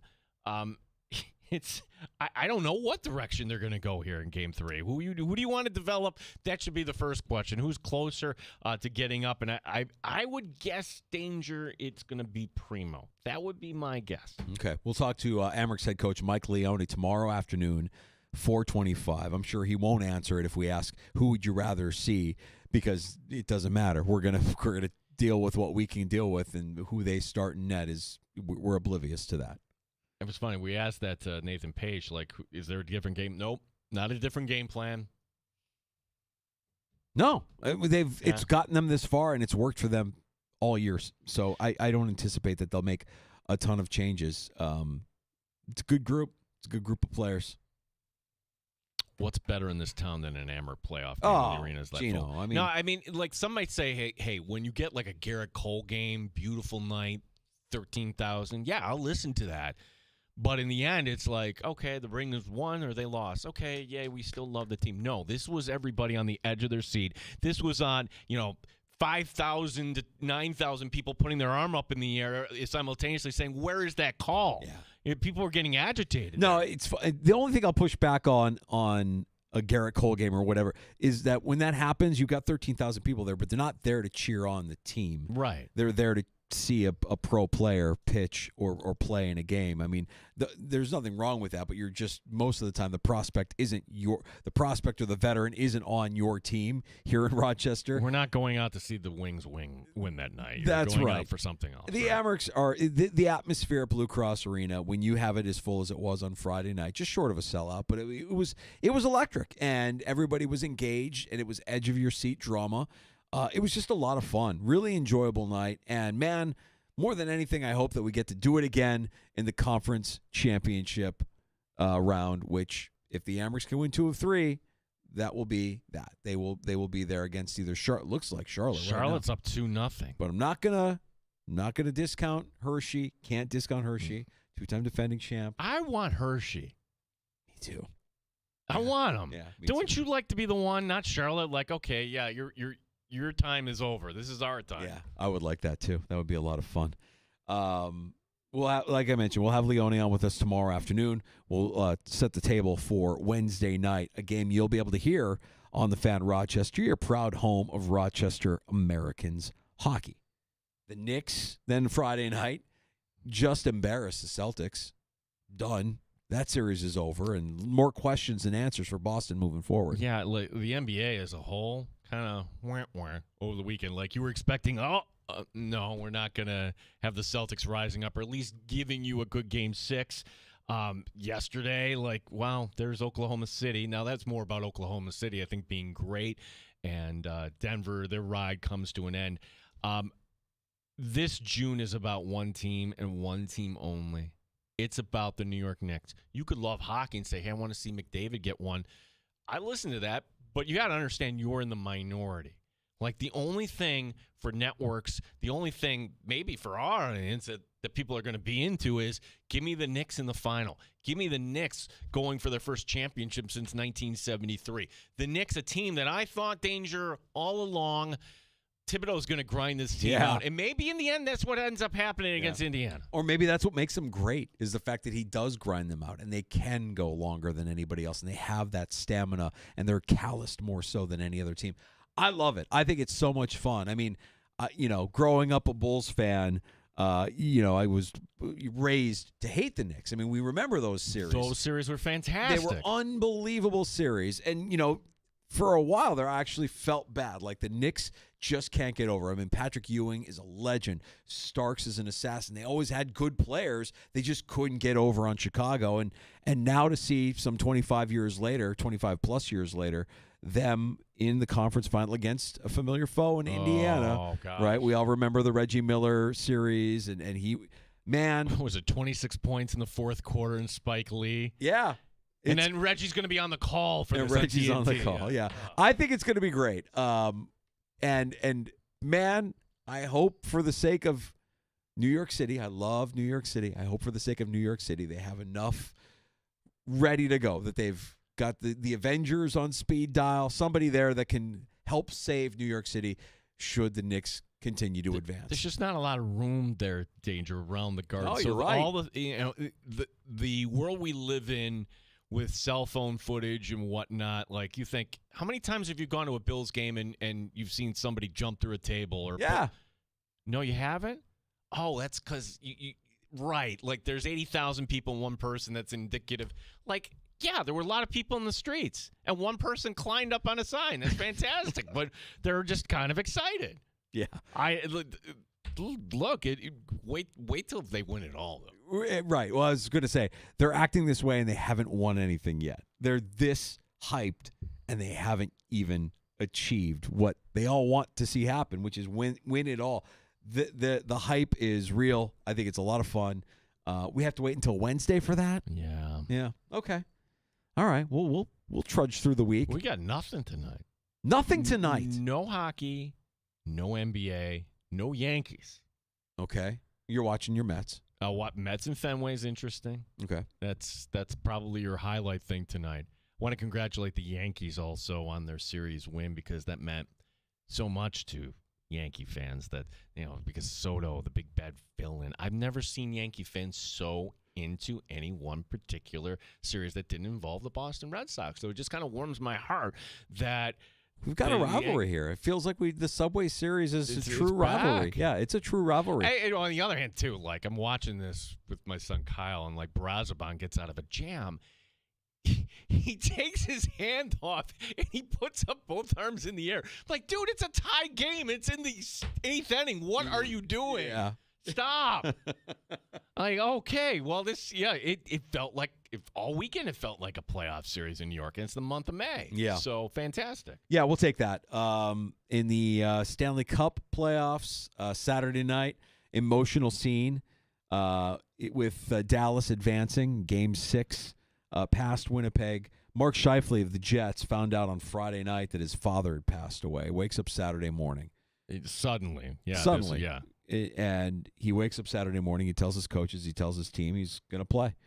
And going in with that kind of a storyline, with that angle happening, you're like, ooh, we could see a special performance. And he scored. He scores the game's first goal. He gets the first goal of the game, and you just think to yourself, oh, boy, this is special. And, again, great drama, great game, great hockey game, just fast-paced, well-played, clean, great saves, great opportunities. It gets to the final minute in regulation, a break for Dallas, and Scheifele trips the Dallas, forward, and they call the first penalty of the game, tripping. Could have been a penalty shot. It's debatable. They didn't call the penalty shot, but you're going to have a power play to start overtime, and it goes to overtime, and Dallas capitalizes in overtime, and it was Mark Scheifele in the box for that tripping penalty. But again, you can't fault the guy. No, you can't fault when he made the right play. Yeah, it's the right play. He made the right play. So the hockey gods giveth, the hockey gods taketh away. And that was an emotional handshake line at the end of that series. Dallas now to face Edmonton in the Western Conference Final. Which, okay, if we end up with any combination, it's not going to get people excited in the NHL Cup Finals, agree or disagree. Me, if I had to pick one, give me a rematch of last year because I thought it was a great final. Florida-Edmonton. Yeah. And at least people would be a little familiar and they might tune in, recalling what happened last June. But if we get Carolina, Dallas, the Renton revenge, okay. I don't think people are going to be into that. Likewise with the NBA. Indiana's a really good team. If Indiana beats the Knicks, that's not a major upset. I would say that. But if we get Indiana, Minnesota, OKC, it's the Knicks or nothing. Yeah, I agree. And then last night, of course, the Leafs do what the Leafs do.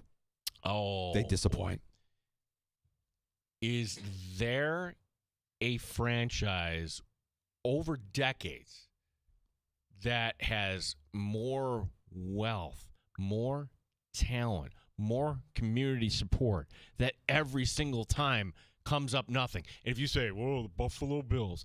Okay, the Buffalo Bills made it to 4 straight Super Bowls. But, Gene, that was a long time ago. Okay, 1967, most of us weren't alive back then. That's the last time not only at least won a cup, they actually made it to the final danger. Silly me for falling into the trap. I really did. You're not the only one. I really fell into the trap thinking there's just too much talent. They're coached by a guy who is fiery, and he knows he can motivate these guys. He won a cup with the mouth breathers. Yeah, didn't work. They're just not killers, man. They're soft. Nylander is soft. Marner soft. Matthews, they're not killers. They're all great goal scorers. They're very skilled. Tavares, soft. They're all 10-ply. And they can't get over. And the Panthers, despite being down 2-0 in this series, come back, claw their way back in, get the series in 7. What's the tradition in Florida where they throw the rat on the ice? They actually went out and traded for the rat, Marchand. Like, that's a guy that you need. Marchand was just I talk about killers. Yeah. He's a killer. He's a killer. He's an absolute killer. Everybody hates that guy. But if he's on your team. But you want him on your team. You need him on your team. He's a killer. Absolute killer. And he might be the difference this year. He might be just enough for Florida to go back to back. Man. So I'm with you. I don't think that the remaining series are as sexy as they could have been. But if they're compelling series, give me 7-game series. I'm interested. I'm paying attention. I want to see that. And when there's that much on the line, you just see an elevated level of play that you don't normally see in the regular season. It's great. Yeah, so now it's going to kind of spread out where tonight we're dark for both, but then we will have one spotlight game each night here till we get to the month of June. Boy, where did May go here, buddy? We get the Memorial Day weekend already. It flew by. Yeah. In the NFL, the Eagles signed Nick Sirianni to a multi-year extension. His deal was set to expire at the end of this season, so you win a Super Bowl, and you have that on your resume. Well, time out. No coach in the NFL should ever become a free agent. Can we agree on that? That's the cost of doing business. You cannot have a head coach going into his last year. If you do, then you're the Dallas Cowboys. Like, what are we doing? What are we doing? Yeah. Do not be cheap. So if he had like 2 or 3 years, I'd be saying, oh, okay. That's the cost of doing business. You don't want Nick Sirianni. And we all look at Nick Sirianni like thinking, how did this guy win a Super Bowl? But somehow he figured it out there. Yeah, he did. And he did it his way. I'll give him credit. I mean, like, we clowned on the guy when he first got hired. We thought he was a goofball.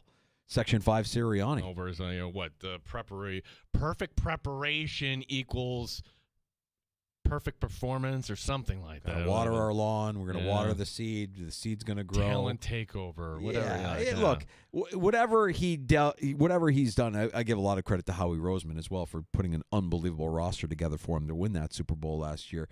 Sirianni's not going anywhere. At least right now, you can silence any critics. You're the Super Bowl champion after all, and now you're extended by the Eagles. And from Friday, it broke while we were on the air, and we didn't really get a chance to react to Brock Purdy in San Francisco agreeing to a 5-year, $265 million extension, which is pretty remarkable.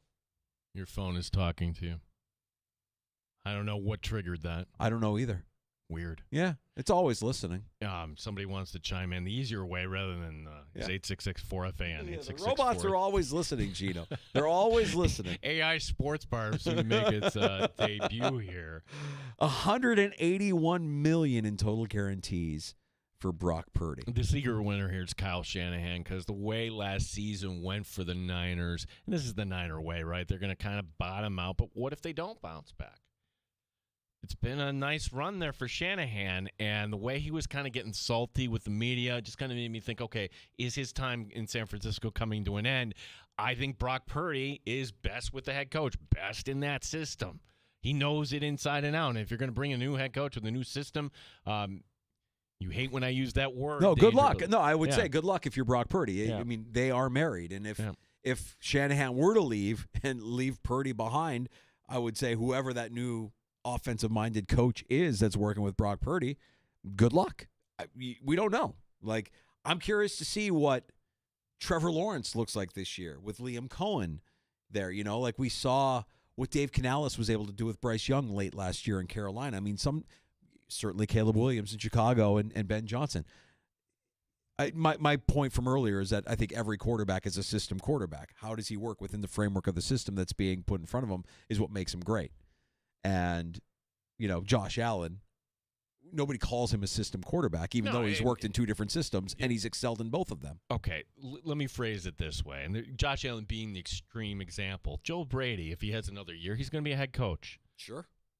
Are we worried that because there's going to be a new offensive coordinator some people might, myself not so much. Anybody with half a brain knows, okay, Josh, right. But he's done enough where so I think some coaches will come in with the arrogance of I know more than player.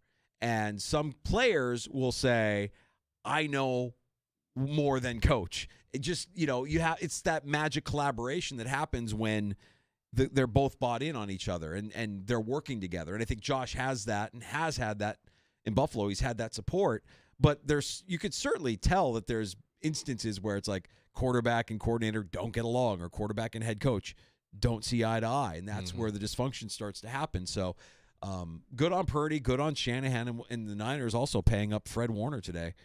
Man, I love that player, Fred Warner. You put him on my team any day. I love me some Fred Warner.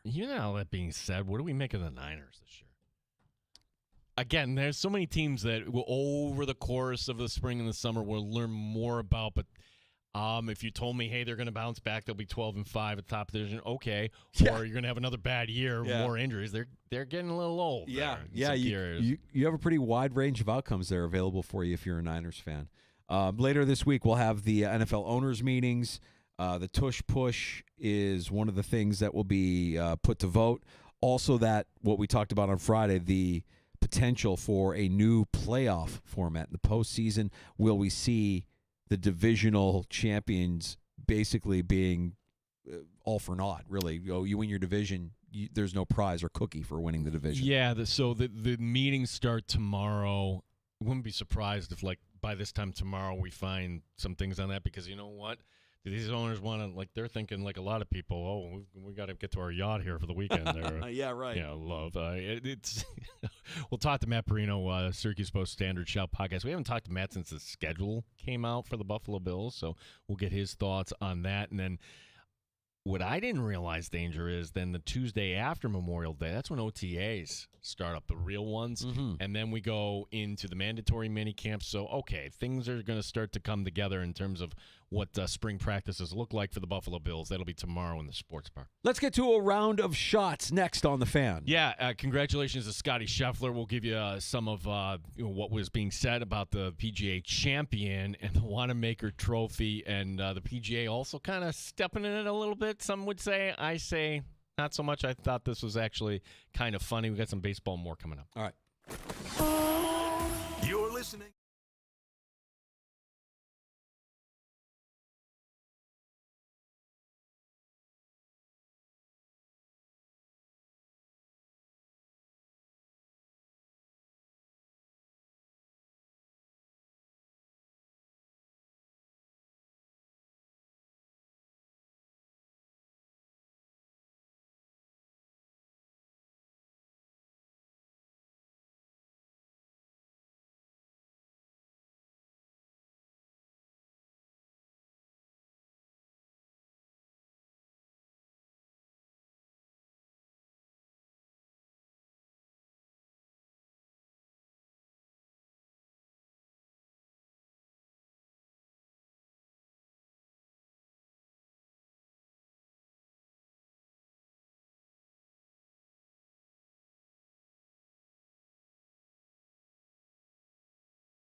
update. Today, a travel day for the Rochester Americans, heading to Quebec to face the Laval Rocket. Game 3 Wednesday.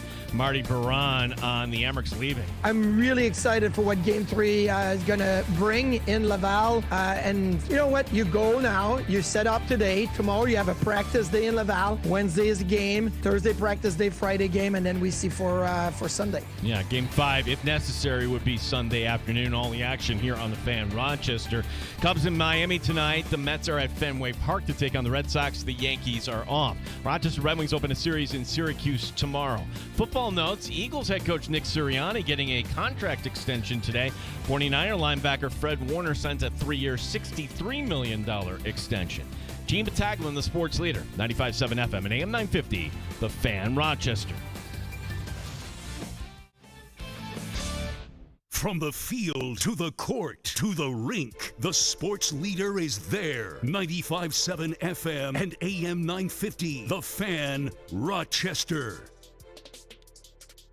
Back in the sports bar, it's Danger and Battaglia, ready for a round of shots. Yeah, your conference finals now set both in the NBA and the NHL. Let's start with the NBA, where Oklahoma City now takes on Minnesota. OKC winning Game 7 thanks to their defense, leading to easy transitional buckets, 27 of them coming up either on layups or dunks.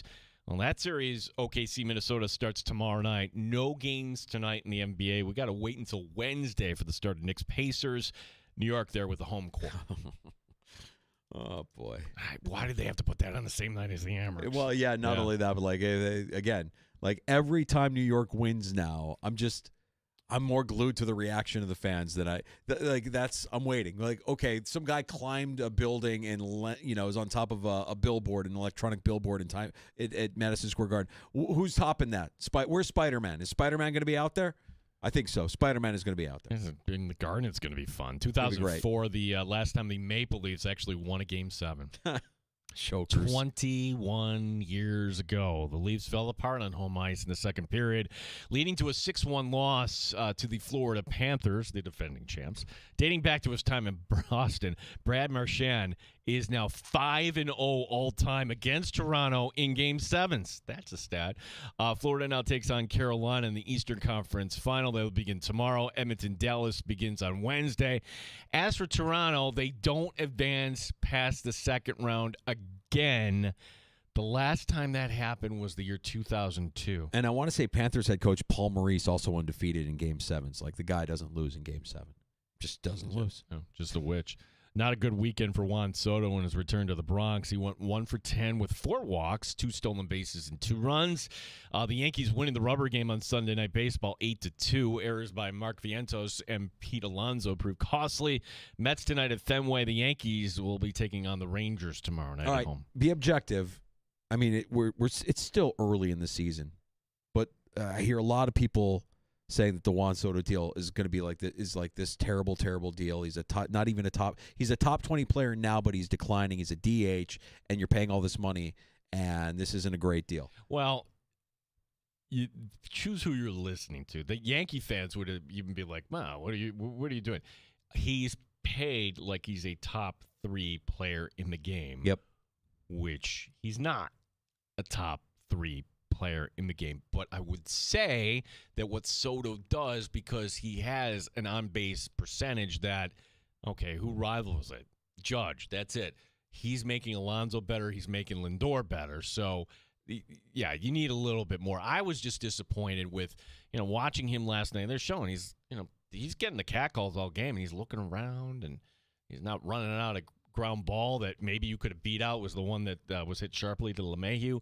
I'm just wondering where his head is at coming out of this weekend. He had to know that was going to be a brutal atmosphere here for him to return like that. Yeah, but did he know it was going to be that brutal?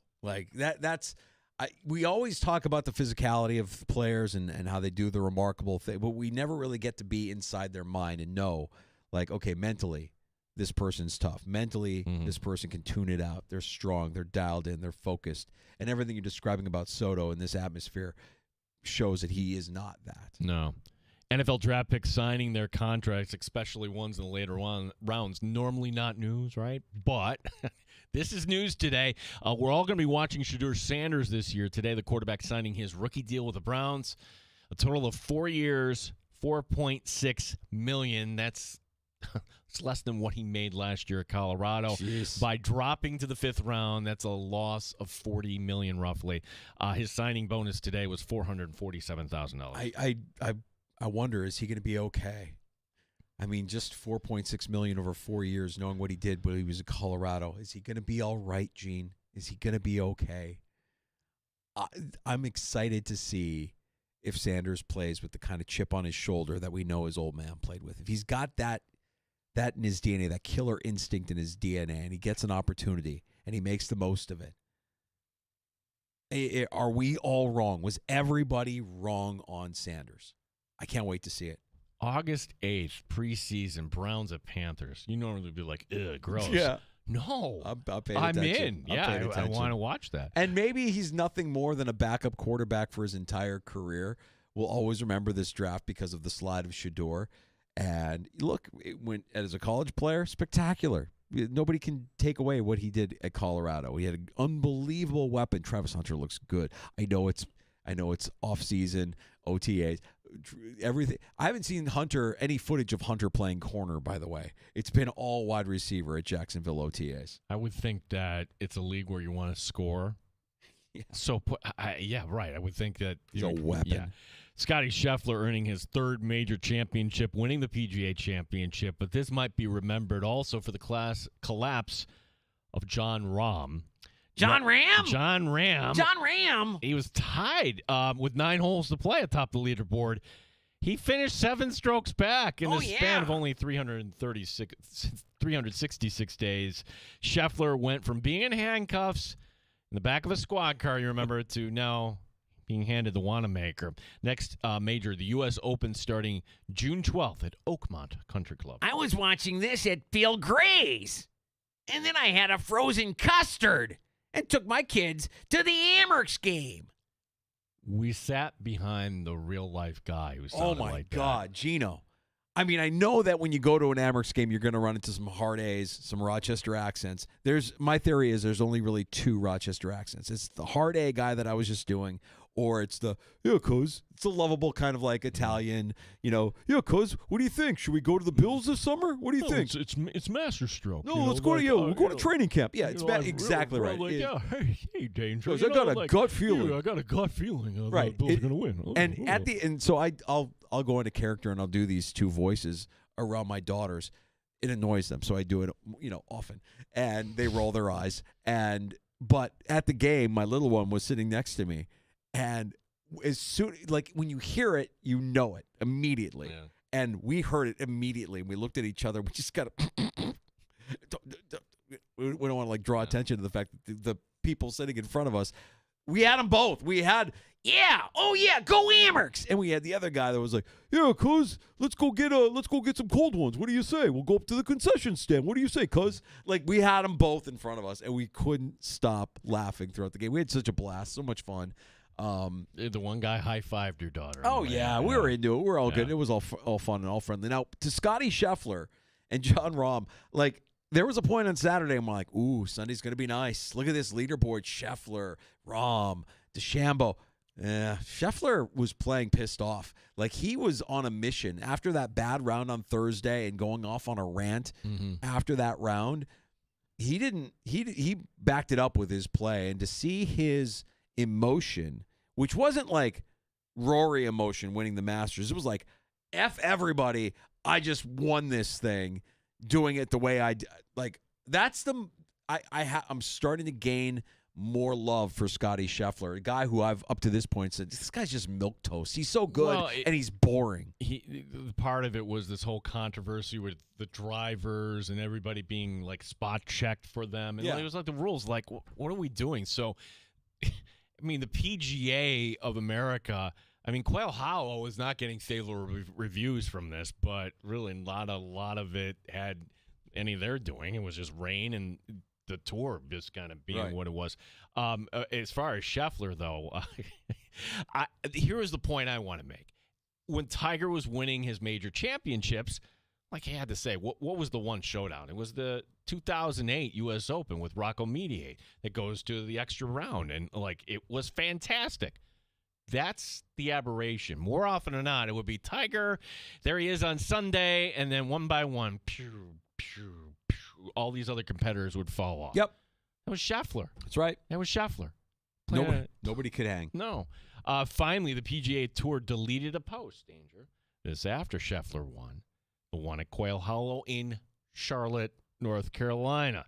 The graphic reading, victory since 2022. Scotty Scheffler, 15. The Carolina Panthers, 14. Why defend? Did this offend anyone? Why are we deleting this? Or maybe that hothead owner of the Panthers didn't like it. Yeah. I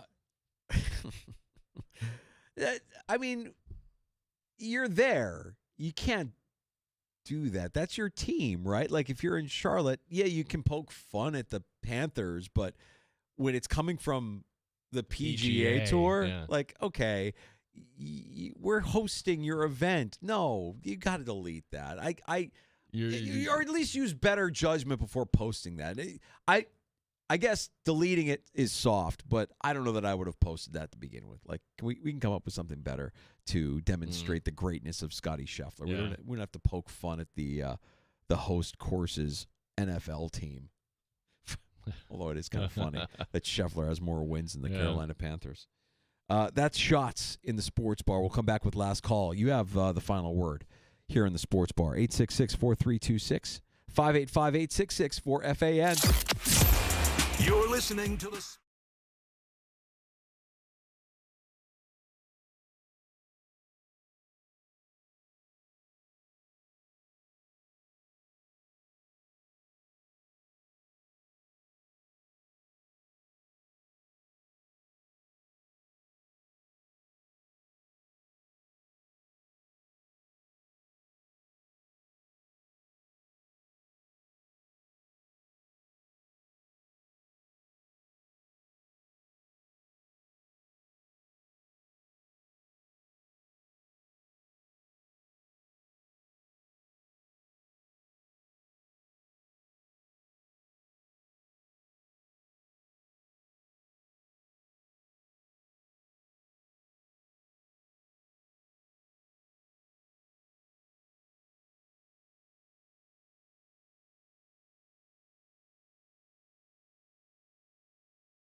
FM and AM 950 The Fan, Rochester. Fun afternoon lined up for you tomorrow afternoon, as we do every Tuesday. Matt Perino stopping by to talk Buffalo Bills, covering the team for the Syracuse Post-Standard. He'll be our guest at 3:25. And then lots to unpack from Friday night and lots to look ahead to Wednesday night. Mike Leone, head coach of the Rochester Americans, stopping by his normal time Tuesday afternoon. He'll be joining us tomorrow at 4:25. Give me a minute here, Danger. And I know when the music means we got to wrap it up. You didn't think I would go a whole day without bringing you the latest on our favorite couple? I mean, we have a quota that we have to hit every day. What's the latest? The New York Post sent one of their reporters to one of your favorite places, both metaphorically and Nantucket. And the story is, in a nutshell, Bill Belichick's ex, Linda Holliday, has Nantucket socialites on her side as Jordan Hudson gets iced out. Shocking. Wait, you mean that none of them like the 20-something-year-old attractive beauty model, a beauty pageant contestant that Bill is now dating? Okay. To really describe Nantucket, it's snobby wealth. Of course. It makes Pittsburgh look like nothing. It's like it is so snobby. And in order to get snobby wealth, you can't be in your 20s, right? No, if you're in your 20s, nope. You're listening to the Sports Bar. If you're in your 20s and you're dealing with that kind of wealth, you know somebody, or you were born into it. You didn't earn it. Like, let's face it, Nantucket's mostly like generational wealth anyways. Here's the quote. People in Nantucket are pretty sophisticated. No one is going to be welcoming her with open arms. It's clicky here, very clicky. Yeah. Well, there's some self-awareness in a world where we're losing more and more of it every day.